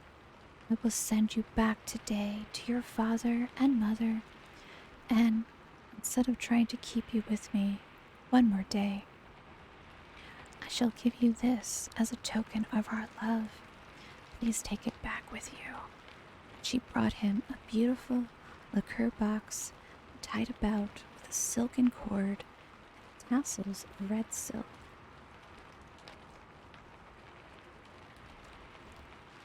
Urashima had received so much from the princess already that he felt some compunction in taking the gift and said, "It does not seem right for me to take yet another gift from you after all the many favors I have received at your hands, but because it is your wish, I will do so." And then he added, "Tell me, what is this box?" "That," answered the princess, "is the Tamate Bako, and it contains something very precious. You must not open this box, whatever happens. If you open it, something dreadful will happen to you. Now promise me that you will never open this box." And Urashima promised that he would never open the box, whatever happened. Then, bidding goodbye to 𝗙cie𝗹𝗹cie, he went down to the seashore, the princess and her attendants following him, and there he found a large tortoise waiting for him. He quickly mounted the creature's back and was carried away over the shining sea into the east. He looked back to wave his hand to 𝗙cie𝗹𝗹cie, till at last he could see her no more, and the land of the Sea King and the roofs of the wonderful palace were lost in the far, far distance. Then, with his face turned eagerly toward his own land, he looked to the rising of the blue hills on the horizon before him. At last, the tortoise carried him into the bay he knew so well, and to the shore from whence he had set out. He stepped onto the shore and looked about him, while the tortoise rode away back to the Sea King's realm. What is the strange fear that seizes Urashima as he stands and looks about him? Why does he gaze so fixedly at the people that pass him by? And why do they in turn stand and look at him? The shore is the same, and the hills are the same, but the people that he sees walking past him have very different faces to those he had known so well before. Wondering what it can mean, he walks quickly towards his old home. Even that looks different, but a house stands on the spot, and he calls out, "Father, I have just returned." And he was about to enter when he saw a strange man coming out. "Perhaps my parents have moved while I've been away and have gone somewhere else," was the fisherman's thought. Somehow, he began to feel strangely anxious. He could not tell why. "Excuse me," said he to the man who was staring at him, "but till within the last few days I have lived in this house. My name is 𝗙cie𝗹𝗹cie. Where have my parents gone whom I loved here?" A very bewildered expression came over the face of the man, and, still gazing intently on Urashima's face, he said, "What? Are you 𝗙cie𝗹𝗹cie?"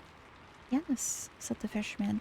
"I am 𝗙cie𝗹𝗹cie," laughed the man.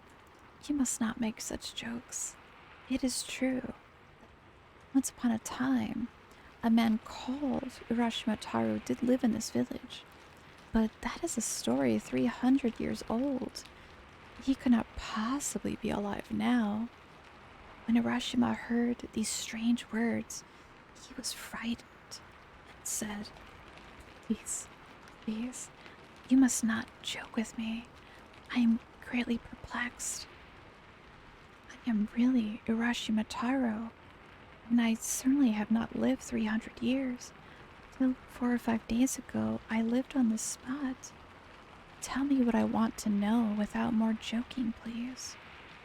But the man's face grew more and more grave, and he answered, "You may or may not be 𝗙cie𝗹𝗹cie. I don't know. But the 𝗙cie𝗹𝗹cie of whom I have heard is a man who lived 300 years ago. Perhaps you are his spirit come to revisit your old home?" "Why do you mock me?" said Urashima. "I am no spirit. I am a living man. Do you not see my feet?" And when done, he stamped on the ground, first with one foot and then with the other, to show the man Japanese ghosts have no feet. But 𝗙cie𝗹𝗹cie lived 300 years ago, and that is all I know. It is written in the village chronicles," persisted the man, who could not believe what the fisherman said. Urashima was lost in bewilderment and trouble. He stood looking all around him, terribly puzzled. And, indeed, something in the appearance of everything was different to what he remembered before he went away, and the awful feeling came over him that what the man said was perhaps true. He seemed to be in a strange dream. The few days he had spent in the Sea King's palace beyond the sea had not been days at all. It had been hundreds of years, and in that time his parents had died, and all the people he had ever known, and the village had written down his story. There was no use in staying here any longer. He must get back to his beautiful wife beyond the sea. He made his way back to the beach, carrying in his hand the box which the princess had given him. But which was the way? He could not find it alone. Suddenly he remembered the box, the tamate bako. The princess told me when she gave me the box never to open it, that it contained a very precious thing.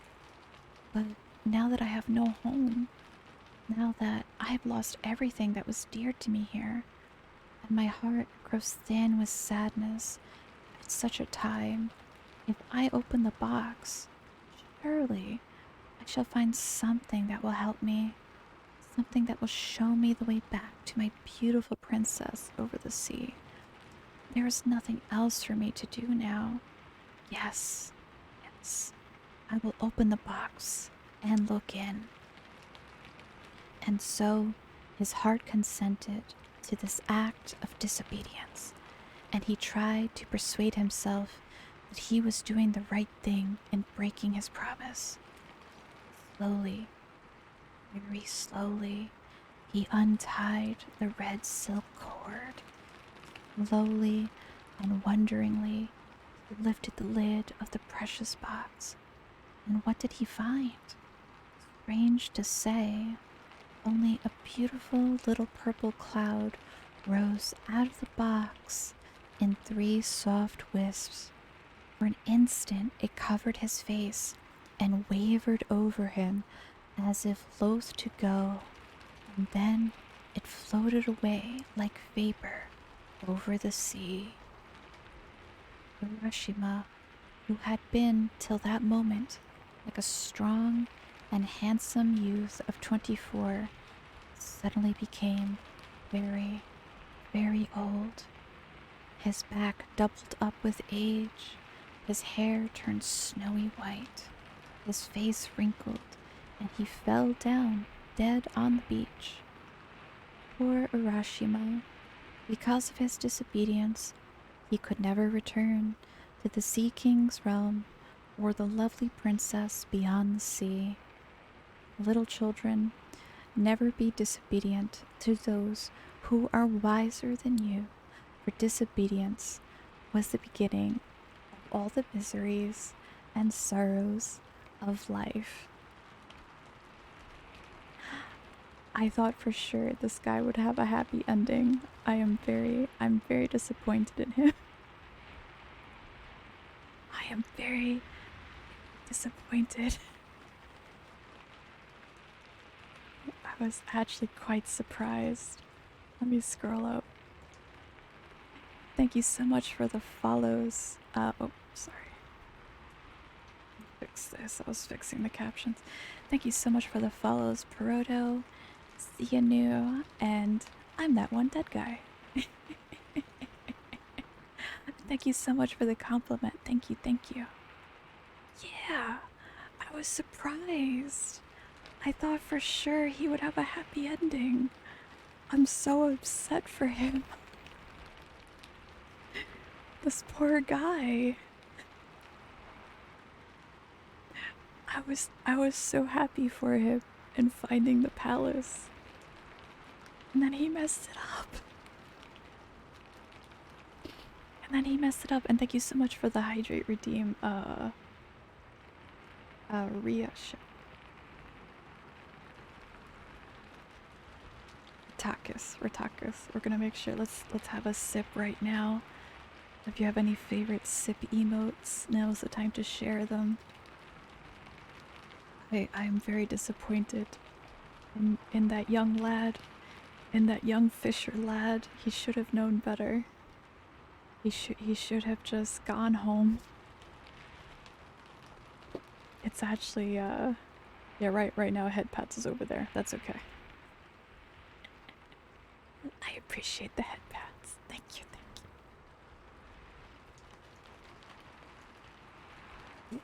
Yeah, it reminds me of, oh shoot, it reminds me of, I think it was, it might have been, I don't know if it was like a Tales of the Crypt, but kind of one of those shows where what happens is this guy saves this woman on the way home from work, and it's like this beautiful, beautiful woman, right? And when they go home, like he takes her home and she has nowhere to go, and like they have a flourishing relationship, and this guy is an architect. I think it was, he was some kind of artist. Thank you so much for the follow, Teddy Bear. Thank you. And what happens is she says to him, she says, never tell anyone what happened that night. Never tell anyone like what happened that night, because like he saw something else or something. There was something strange about that night. I can't remember. But of course, at the end of the episode, you know, and they had this like they were married, they had 2 kids, like it was years later, and he ends up saying something about it. And the woman and her 2 children turn into gargoyles and just fly off. They just fly off into the distance, and it just like it's like it was like a trick. It was almost like it was a trick, you know, it sucks. It sucks. I can't believe. I'm so sad for Mr. Urashima, but he shouldn't have opened that box. Should open that box. Man, I've read 3 stories tonight. I think in almost all of them there's been like animal cruelty, and I'm very concerned at these fairy tales right now. I'm very concerned. That most of these stories start out with some kind of animal cruelty. I'm just like, what the heck? What the heck is going on over there? Yeah, they're definitely not lighthearted, that's for sure. They definitely aren't. I'm just like, because I don't,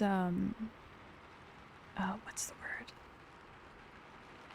I don't screen the stories I'm reading, so I'm just reading them completely without knowing the content. I'm just like, what the heck?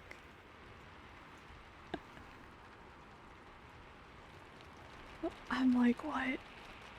Why is this other animal getting tortured so far? So far, a bird's tongue was cut off tonight. A tortoise was they're being mean to the tortoise. You know what I didn't expect? I didn't expect the tortoise to be the princess, actually. That actually caught me off guard during the fairy tale. Because, you know, a tortoise came to pick him up on the boat, and I thought it would be the same one, but I guess not. I guess not.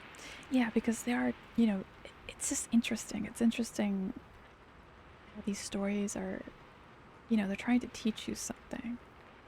But it's like, dang. Sometimes it's just very, very like, what the heck? Catches off guard.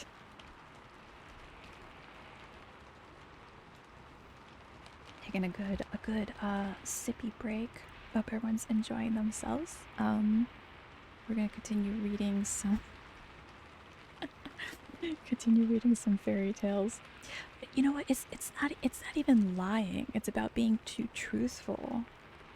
It's almost like being too trusting is also this underlying thing here, you know? And it's kind of, I don't know, I guess it's kind of interesting. It's like being too good, too truthful, you know, too open. I don't know. It's just very interesting. It's very interesting. But yeah, I guess bottom line is don't break your promises.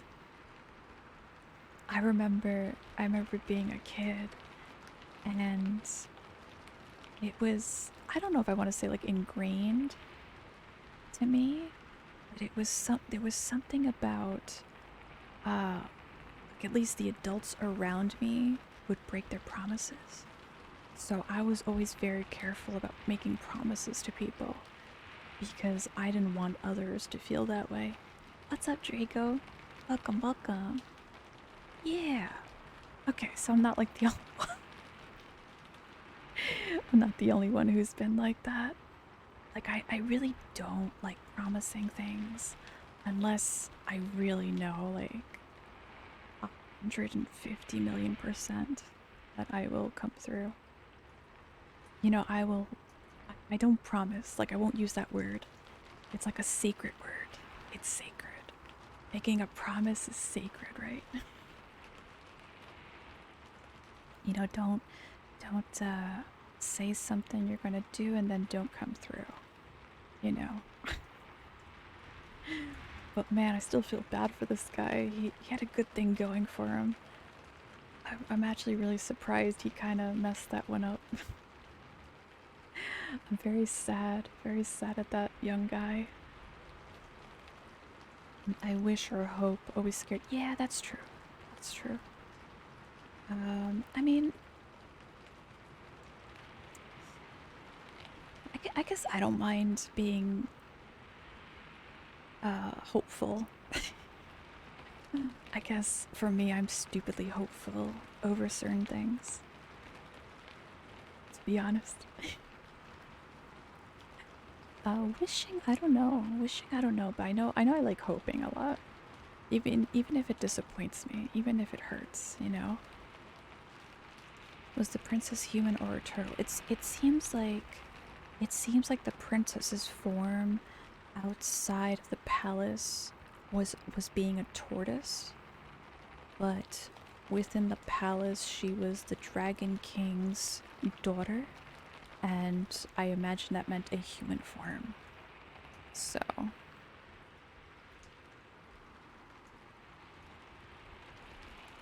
it was like, you know, shit like that. So like, you know, like hoping, you know. I don't know. Depends on the topics. I don't know. I guess it's like I always want to be hopeful for certain things to have a positive outcome, you know? Even if it's not the case. Even if it's not always the case. As it might be. But that's okay. I don't know. like hoping for the best, hoping for the best. I think it's good to have you still need realistic expectations though when it comes to certain events or maybe what, you know, what it is. Sometimes you still need to have to have a realistic outlook on certain things. But hoping I think it's okay. You know, it's important to be able to hope and not let it discourage if it doesn't come to pass, you know, because it can be hurtful emotionally. So, you know, can't be you know. I'm just going off on a tangent now. But I think I'm making a little bit of sense.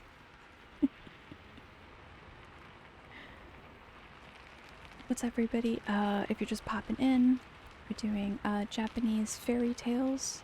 We were kind of just talking about the last one a little bit and kind of the morals and everything that, you know, it brings to the forefront of our minds. A positivity tangent. I do that a lot. So it's like, am I just repeating myself for the 50th time? I'm not too sure. Because sometimes it's not easy being positive. I'm not gonna say it's easy being positive. You know, things happen. Bad things happen. It's just a part of life. There's no you know, like some people say things happen for a reason. Sometimes they don't. Things just happen, honestly. Things just happen to everybody. Everybody has their own things to deal with. It doesn't matter, you know, anyone on the street. That's why it's important to treat everyone, you know, with a sense of humanity. You know, I was actually just reading online earlier that people going back to work in the restaurant industry are having an incredibly hard time. People are walking off on their shifts because people are just treating them like garbage. And I'm just like, why? No, it's just strange to me. It's just so strange to me to look down on another human being like that. Like, it's so hard for me to understand why people act that way. And I guess that's a good example. There's no reason for people to act that way. People just do it. You know, that's why it's important that each of us do our part in trying to be positive to each other. You know, where we can and when we can.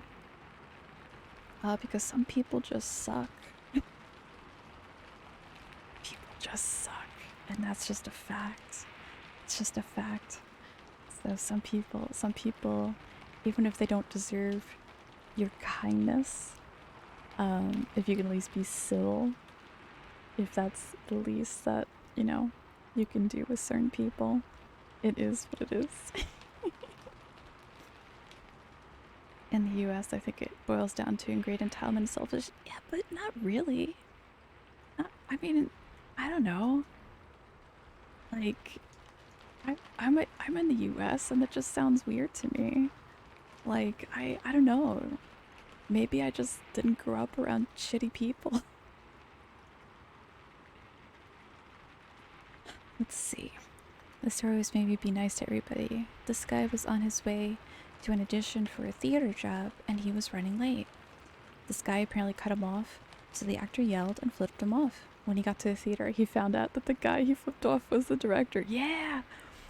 So once, when I was a kid, my mom was driving me around and we were in the right lane. We were in this, technically the slower lane. And this guy was being way too slow. Too slow. And my mom got mad. And as we were going around the car, because she was gonna cut him off, she was angry. She was raising her hand up to flip him off. And it turned out to be my gym teacher. So she swapped her hand to wave like, oh hi. Like really quick, she was like, oh, it's you. But it was like one of those funny moments of you don't know what other people are going through. If so, yeah, she was quick. She was quick to realize who it was.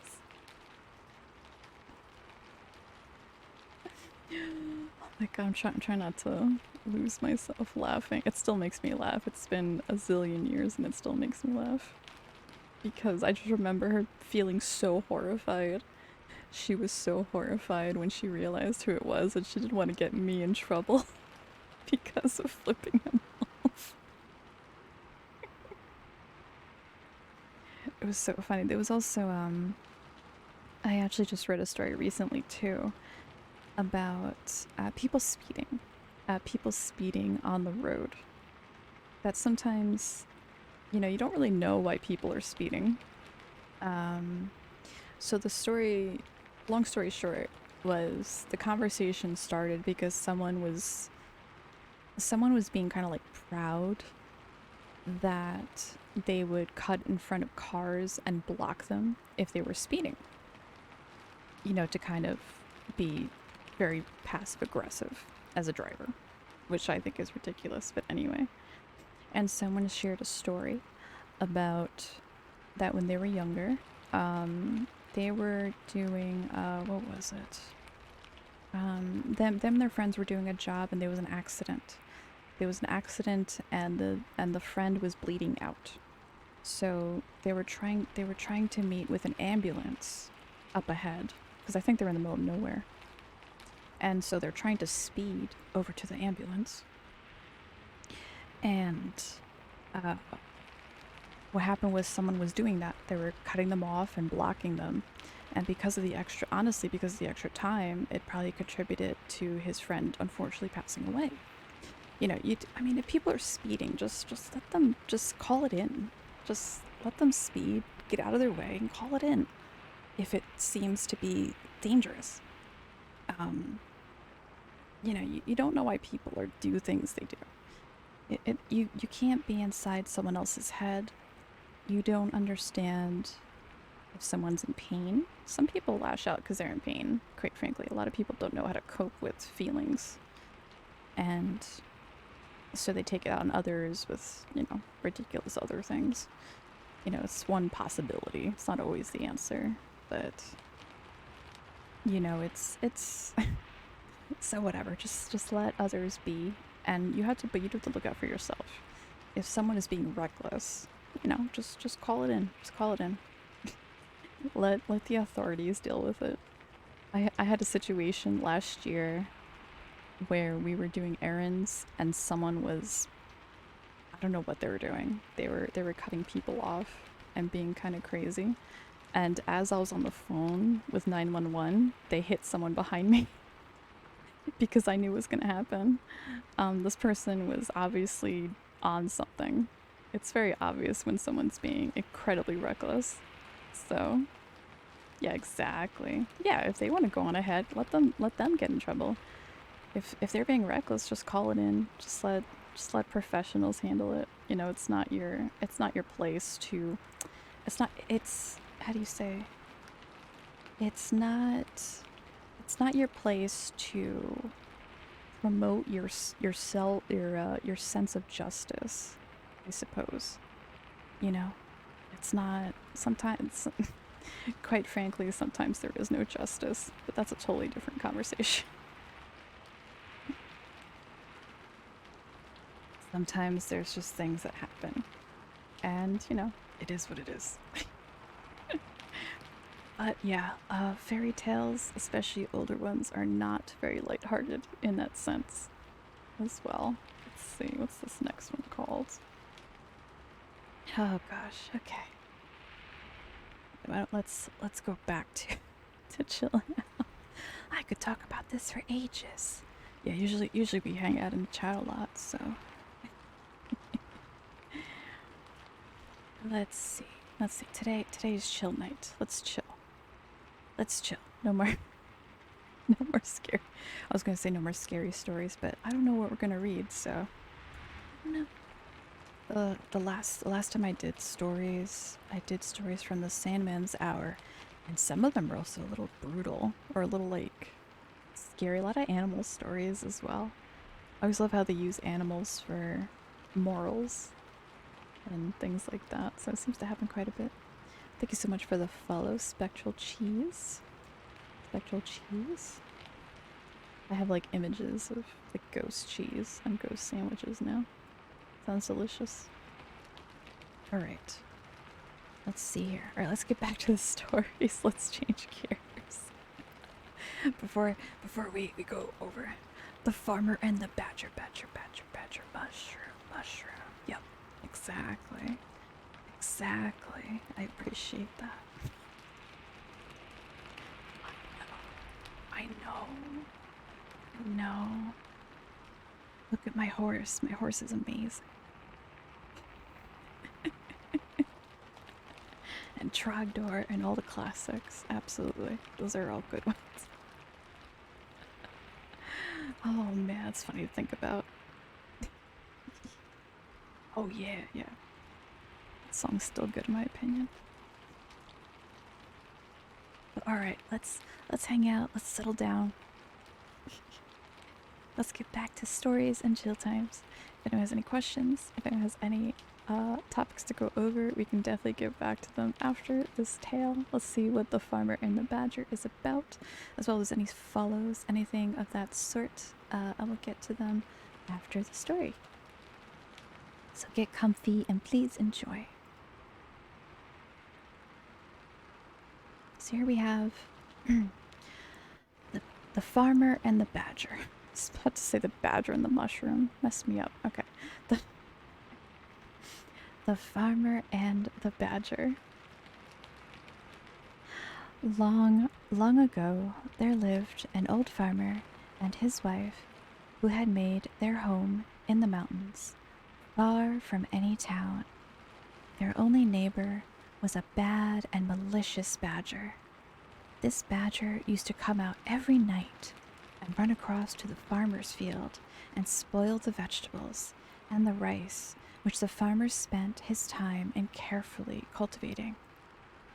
The badger at last grew so ruthless in his mischievous work and did so much harm everywhere on the farm that the good-natured farmer could not stand it any longer and determined to put a stop to it.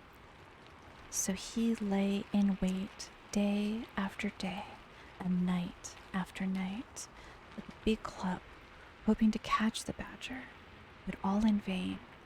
Then he laid traps for the wicked animal. The farmer's trouble and patience was rewarded, for one fine day, on going his rounds, he found the badger caught in a hole he had dug for that purpose.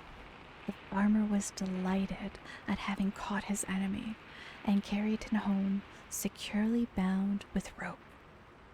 When he reached the house, the farmer said to his wife, I have at last caught the bad badger. You must keep an eye on him while I am out at work and not let him escape, because I want to make him into soup tonight." Saying this, he hung the badger up to the rafters of his storehouse and went out to his work on the fields. The badger was in great distress, for he did not at all like the idea of being made into soup that night, and he thought and thought for a long time, trying to hit upon some plan by which he might escape. It was hard to think clearly in an uncomfortable position, for he had been hung upside down. Very near him, at the entrance to the storehouse, looking out towards the green fields and the trees and the pleasant sunshine, stood the farmer's old wife pounding barley. She looked tired and old. Her face was seamed with many wrinkles and was as brown as leather, and every now and then she stopped to wipe the perspiration which rolled down her face. "Dear lady," said the wily badger, "you must be very weary doing such heavy work in your old age. Won't you let me do that for you? My arms are very strong, and I could relieve you for a little while." "Thank you for your kindness," said the old woman, "but I cannot let you do this work for me, because I must not untie you, for you might escape if I did, and my husband would be very angry if he came home and found you gone." Now, the badger is one of the most cunning of animals, and he said again in a very sad, gentle voice, "You are very unkind. You might untie me, for I promise not to try to escape. If you are afraid of your husband, I will let you bind me again before his return when I have finished pounding the barley. I'm so tired and sore, tied up like this. If you would only let me down for a few minutes, I would indeed be thankful." The old woman had a good and simple nature, and could not think badly of anyone. Much less did she think that the badger was only deceiving her in order to get away. She felt sorry, too, for the animal as she turned to look at him. He looked in such a sad plight, hanging downwards from the ceiling by his legs, which were all tied together so tightly that the rope and the knots were cutting into the skin. So, in the kindness of her heart, and the believing the creature's promise that he would not run away, she untied the cord and let him down. The old woman then gave him the wooden pestle and told him to do the work for a short time while she rested. He took the pestle, but instead of doing the work as he was told, the badger at once sprang upon the old woman and knocked her down with the heavy piece of wood. He then killed her and cut her up and made soup of her and waited for the return of the old farmer. The old man worked hard in his fields all day, and as he worked, he thought with pleasure that no more now would his labor be spoiled by the destructive badger. Towards sunset, he left his work and turned to go home. He was very tired, but the thought of the nice supper of hot badger soup awaiting his return cheered him.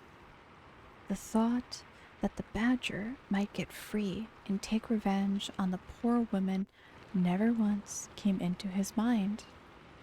The badger, meanwhile, assumed the old woman's form, and as soon as he saw the old farmer approaching, came out to greet him on the veranda of the little house, saying, "So, you've come back at last.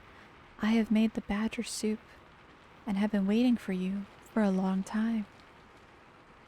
The old farmer quickly took off his straw sandals and sat down before his tiny dinner tray. The innocent man never even dreamed that it was not his wife, but the badger who was waiting upon him and asked at once for the soup. Then the badger suddenly transformed himself back to his natural form and cried out, "You wife-eating old man, look out for the bones in the kitchen." Laughing loudly and derisively, he escaped out of the house and ran away to his den in the hills. The old man was left behind alone.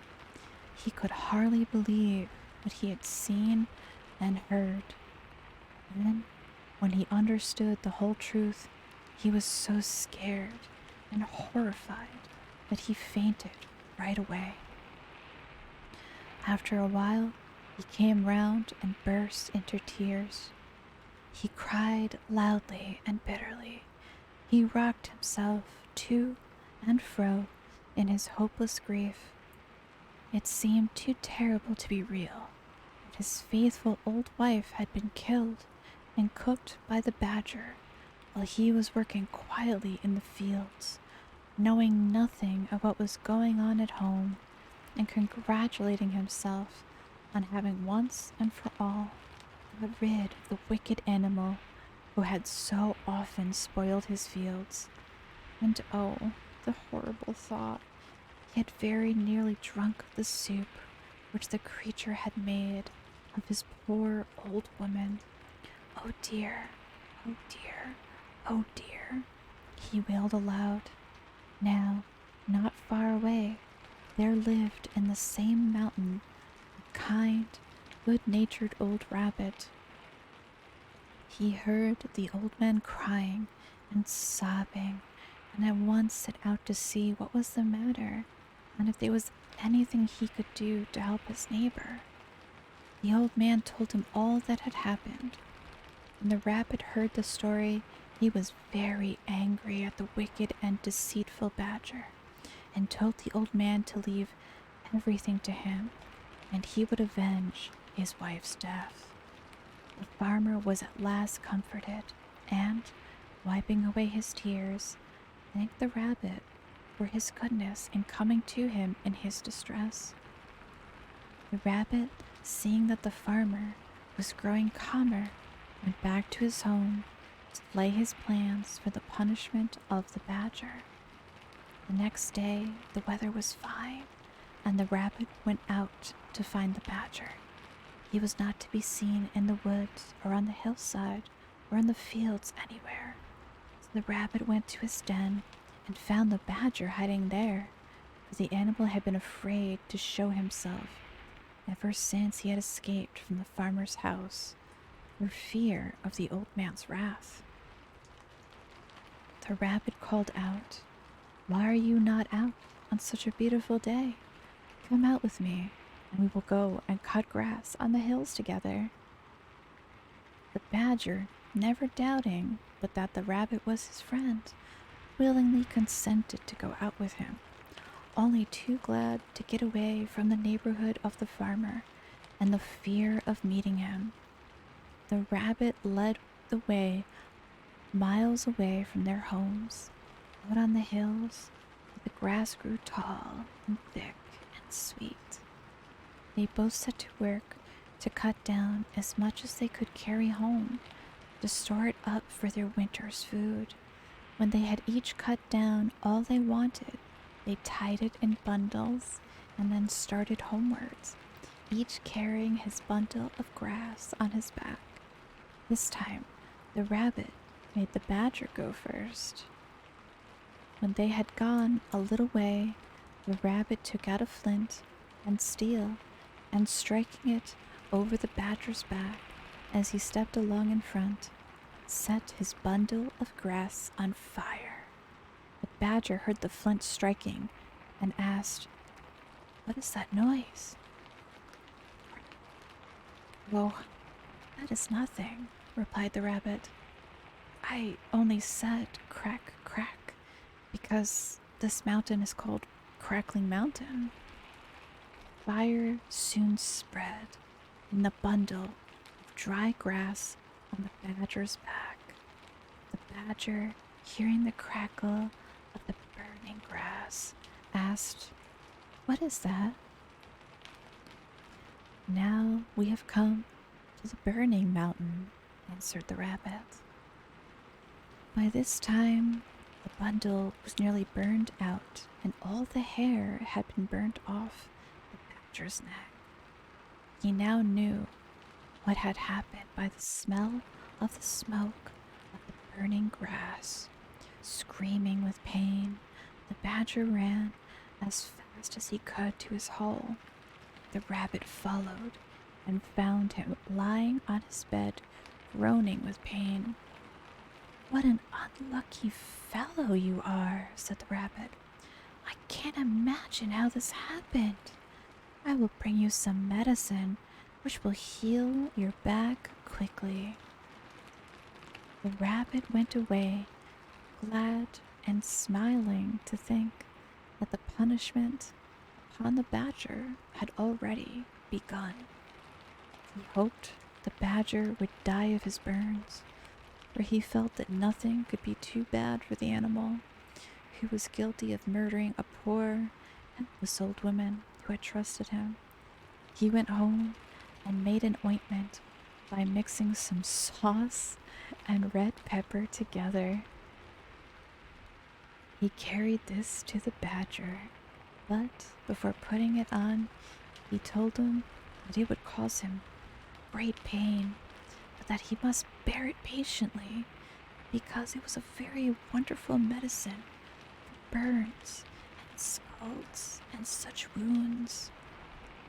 The badger thanked him and begged him to apply it at once, but no language can describe the agony of the badger as soon as the red pepper had been pasted all over his sore back. He rolled over and over and howled loudly. The rabbit, looking on, felt that the farmer's wife was beginning to be avenged.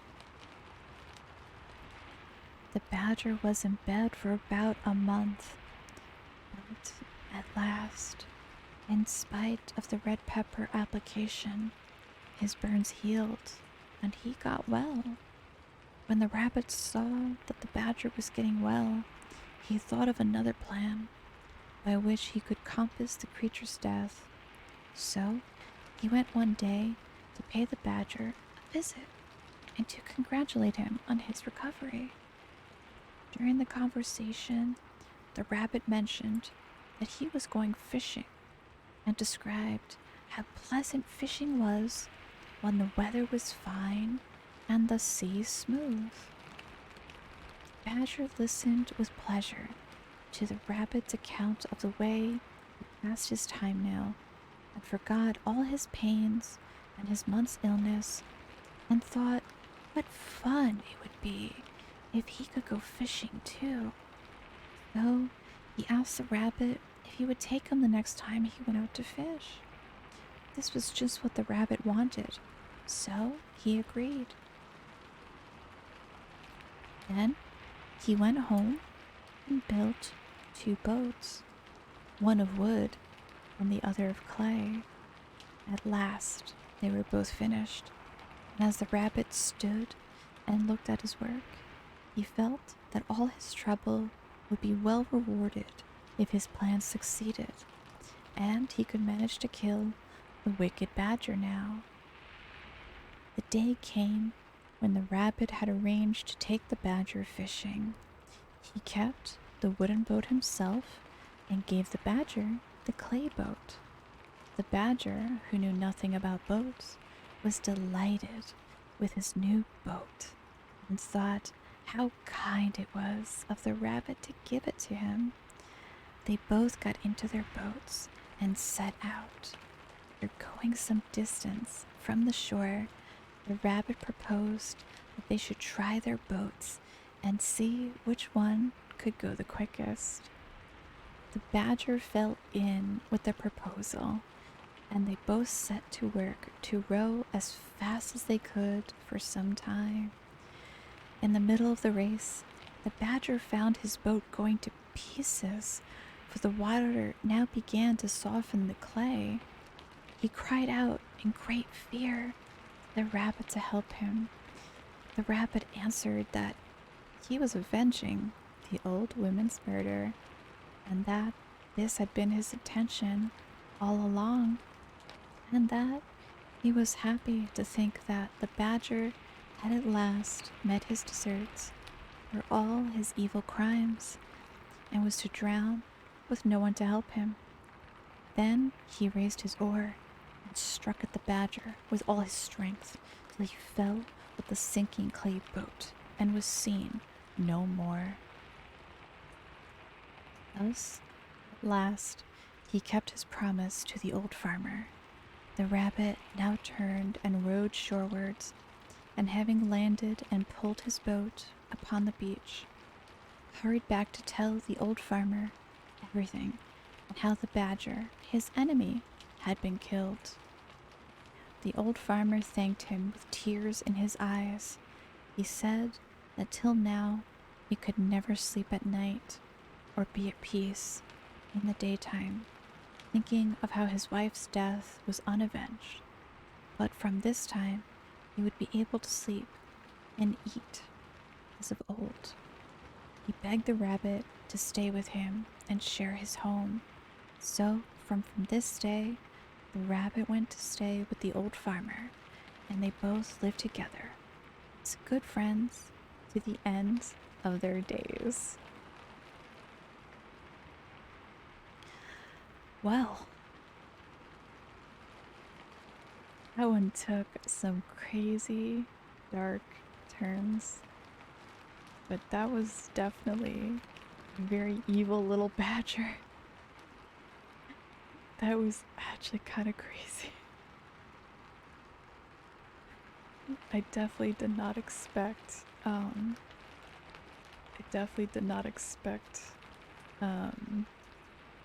the badger to kill the old woman like that and then cook her. That was a crazy turn. Holy cow. That was pretty unbelievable, honestly. Wow. But man, that rabbit had some ideas on how to take revenge as well. That was pretty crazy. Everyone was very brutal in that story, except for the old man. The human couple were pretty innocent in that one, I would say, right? It was pretty crazy.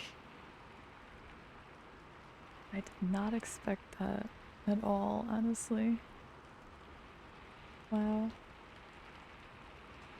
I'm not sure how everyone felt with that one, but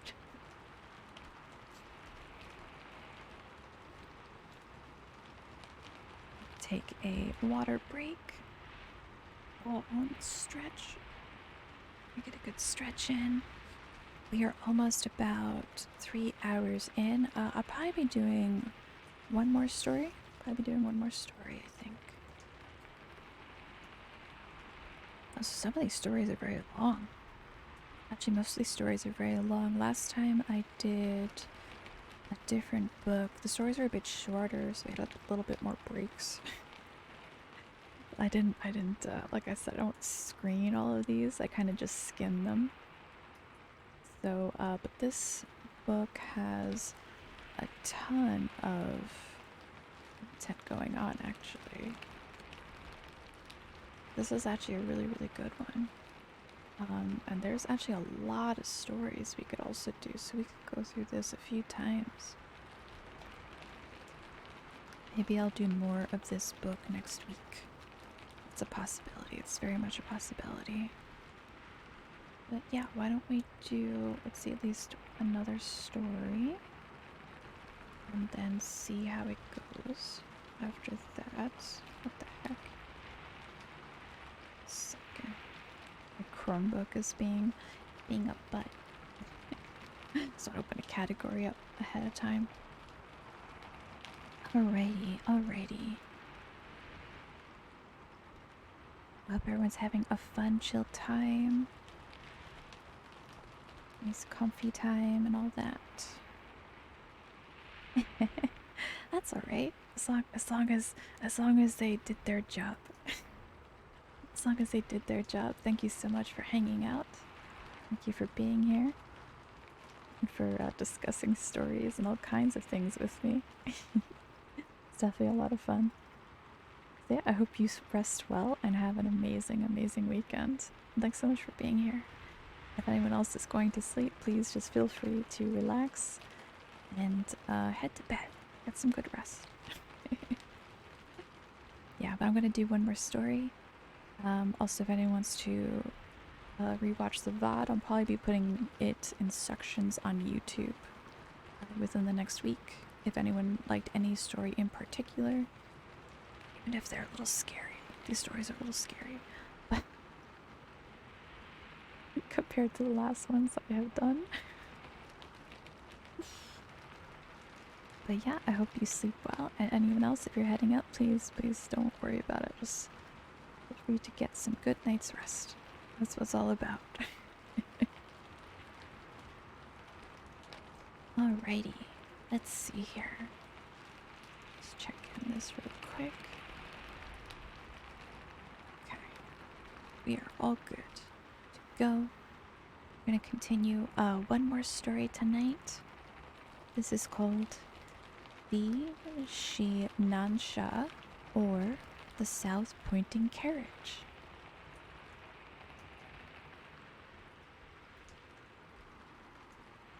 The compass, with its needle always pointing to the north, is quite a common thing. No one thinks that it is remarkable now, though when it was first invented, it must have been a wonder. Now, long ago, in China, there was a still more wonderful invention called the 𝗙cie𝗹𝗹cie. This was a kind of chariot with the figure of a man on it always pointing to the south. No matter how the chariot was placed, the figure always wheeled about and pointed to the south. This curious instrument was invented by 𝗙cie, one of the 3 Chinese emperors of the mythological age. 𝗙cie was the son of the Emperor Yuhi. Before he was born, his mother had a vision which foretold that her son would be a great man. One summer evening, he went out to walk in the meadows to seek the cool breezes which blow at the end of the day and to gaze with pleasure at the star-lit heavens above her. As she looked at the North Star, strange to relate, it shot forth vivid flashes of lightning in every direction. Soon after this, her son 𝗙cie came into the world. 𝗙cie in time grew to manhood and succeeded his father, the Emperor Yuhi. His early reign was greatly troubled by the rebel Qiyu. This rebel wanted to make himself king, and many were the battles which he fought to this end. Qiyu was a wicked magician. His head was made of iron, and there was no man that could conquer him. At last, 𝗙cie declared war against the rebel and led his army to battle. And the 2 armies met on a plain called 𝗙cie𝗹𝗹cie. The emperor boldly attacked the enemy, but the magician brought down a dense fog upon the battlefield, and while the royal army were wandering about in confusion, trying to find their way, Qiyu retreated with his troops, laughing at having fooled the royal army. No matter however strong and brave the emperor's soldiers were, the rebel with his magic could always escape in the end. 𝗙cie returned to his palace and thought and pondered deeply as to how he could conquer the magician. He was determined not to give up yet.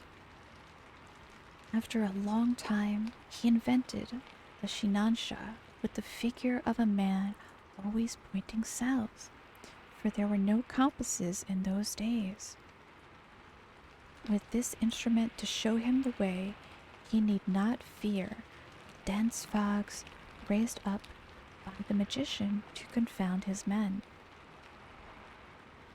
𝗙cie again declared war against 𝗙cie. He placed the 𝗙cie in front of his army and led the way to the battlefield. The battle began in earnest. The rebel was being driven backward by the royal troops when he again resorted to magic. And upon his saying some strange words in a loud voice, immediately a dense fog came down upon the battlefield. But this time, no soldier minded the fog. Not one was confused. 𝗙cie, by pointing to the 𝗙cie, could find his way and directed the army without a single mistake. He closely pursued the rebel army and drove them backward till they came to a big river. This river, 𝗙cie and his men found, was swollen by the floods and impossible to cross. 𝗙cie, by using his magic art, quickly passed over with his army and shut himself up in a fortress on the opposite bank. When 𝗙cie found his march checked, he was wild with disappointment, for he had very nearly overtaken the rebel when the river stopped him. He could do nothing, for there were no boats in those days. The emperor ordered his tent to be pitched in the pleasantest spot that the place afforded. One day he stepped forth from his tent, and after walking about for a short time, he came to a pond. Here he sat down on the bank and was lost in thought. It was autumn. The trees growing along the edge of the water were shedding their leaves, which floated hither and thither on the surface of the pond. By and by, 𝗙cie's attention was attracted to a spider on the brink of the water. The little insect was trying to get to one of the floating leaves nearby. It did so at last, and was soon floating over the water to the other side of the pond. The little incident made the clever emperor think that he might try to make something that could carry himself and his men over the river in the same way that the leaf had carried over the spider. He set to work and persevered till he invented the first boat. When he found that it was a success, he set all his men to make more, and in time there were enough boats for the whole army. 𝗙cie now took his army across the river and attacked 𝗙cie's headquarters. He gained a complete victory, and so put an end to the war which had troubled his country for so long. This wise and good emperor did not rest till he had secured peace and prosperity throughout his whole land. He was beloved by his subjects, who now enjoyed their happiness of peace for many long years under him. He spent a great deal of time in making inventions which would benefit his people, and he succeeded in many besides the boat and the south-pointing 𝗙cie. He had reigned about 100 years when one day, as 𝗙cie was looking upwards, the sky became suddenly red, and something came glittering like gold towards the earth. As it came nearer, 𝗙cie saw that it was a great dragon. The dragon approached and bowed down its head before the emperor. The empress and the courtiers were so frightened that they ran away screaming. But the emperor only smiled and called to them to stop and said, "Do not be afraid. This is a messenger from heaven. My time here is finished." Then he mounted the dragon, which began to ascend towards the sky. When the empress and the courtiers saw this, they all cried out together, "Wait a moment. We We wish to come too. And they all ran and caught hold of the dragon's beard and tried to mount him. But it was impossible for so many people to ride on the dragon. Several of them hung on to the creature's beard so that when it tried to mount, the hair was pulled out and they fell to the ground. Meanwhile, the Empress and a few of the courtiers were safely seated on the dragon's back. The dragon flew up so high in the heavens that in a short time, the inmates of the palace who had been left behind disappointed could see them no more. After some time, a bow and an arrow dropped to the earth in the courtyard of the palace. They were recognized as having belonged to the Emperor Kote. The courtiers took them up carefully and preserved them as sacred relics in the palace. Oh, that was a very to the point, very chill kind of fairy tale compared to all the ones that we have listened to so far. And thank you so much for the follow, 𝗙cie𝗹𝗹𝟎. I hope you're having a nice chill time today. Nice chill time. Oh gosh. That one actually felt almost short compared to the other ones, huh? This is interesting. Is this what Golden Boy is based off of? Hold on. Let's see, the next story is called The Adventures of Kentaro the Golden Boy. What the heck? Has anyone seen that anime or read that manga? It's kind of a classic. That's kind of an anime classic, honestly. I'm actually really surprised to see it in a completely separate context like this.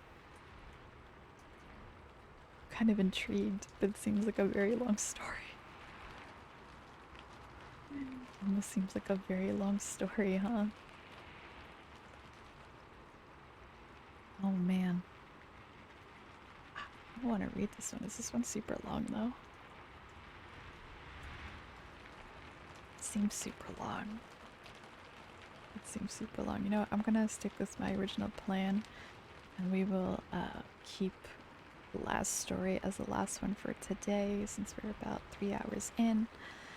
I'm probably gonna give myself a bit of a rest actually because I have to do some stuff a little later. Let's see who's around. Let's see who else is doing some chill times tonight. Some chill times. Hope everyone was having some fun and appreciated the stories.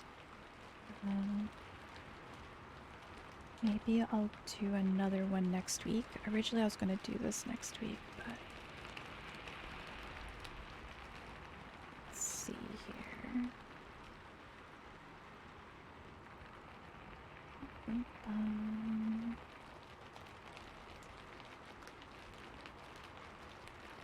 Just so people that are just hanging out can keep up their chill vibe.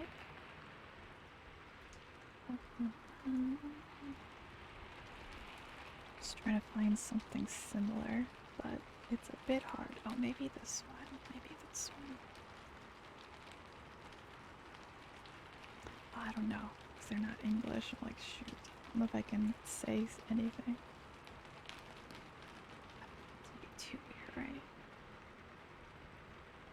Anyone else doing stories? Love to see someone doing something similar for everybody. So many reruns. Actually surprised me when I was checking the category earlier. I said, oh gosh, so many reruns. It seems to be very, very common. I tend to just put mine up on YouTube at least. Let me I'm laughing. There's one here that's like a monkey. I don't think that seems very similar. No, does it? Oh wait, let's see here. This one says family friendly at least.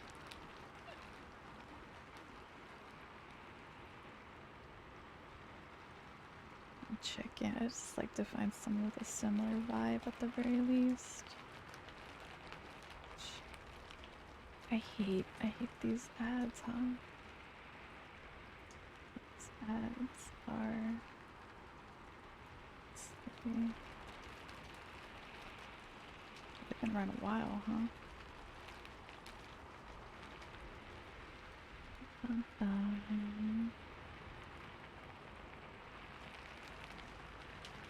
Seems like everyone's having a chill. Is this a rerun? Oh no, but it's. Is that common for ASMR? Common.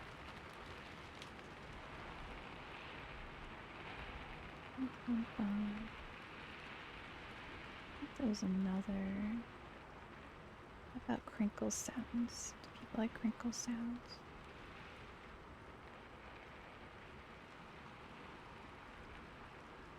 But yeah, I'm gonna try to do maybe something similar next week.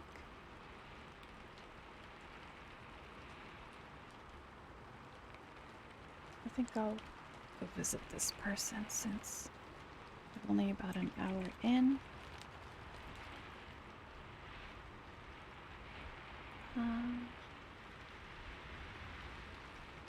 Thanks so much for the follows, everybody, today. Thanks so much for the raid. I'm going to shout Snugsman out on Twitter in a little bit. If you'd like to follow any of my socials or anything like that, I think I mentioned I'm going to go ahead and, you know, throw pieces of the VOD over on YouTube as well. Anything like that would be super duper appreciated if you could subscribe over there. But yeah, I hope everyone had a fun, chill time. If you went to sleep, I'm glad. My job here is done. If not, we're gonna go check out New Jump and say hello over there. Feel free to share any hug or love emote, you know, if you'd like to say hi when we head over. Thanks everyone for being here. Hope I'll see you next week.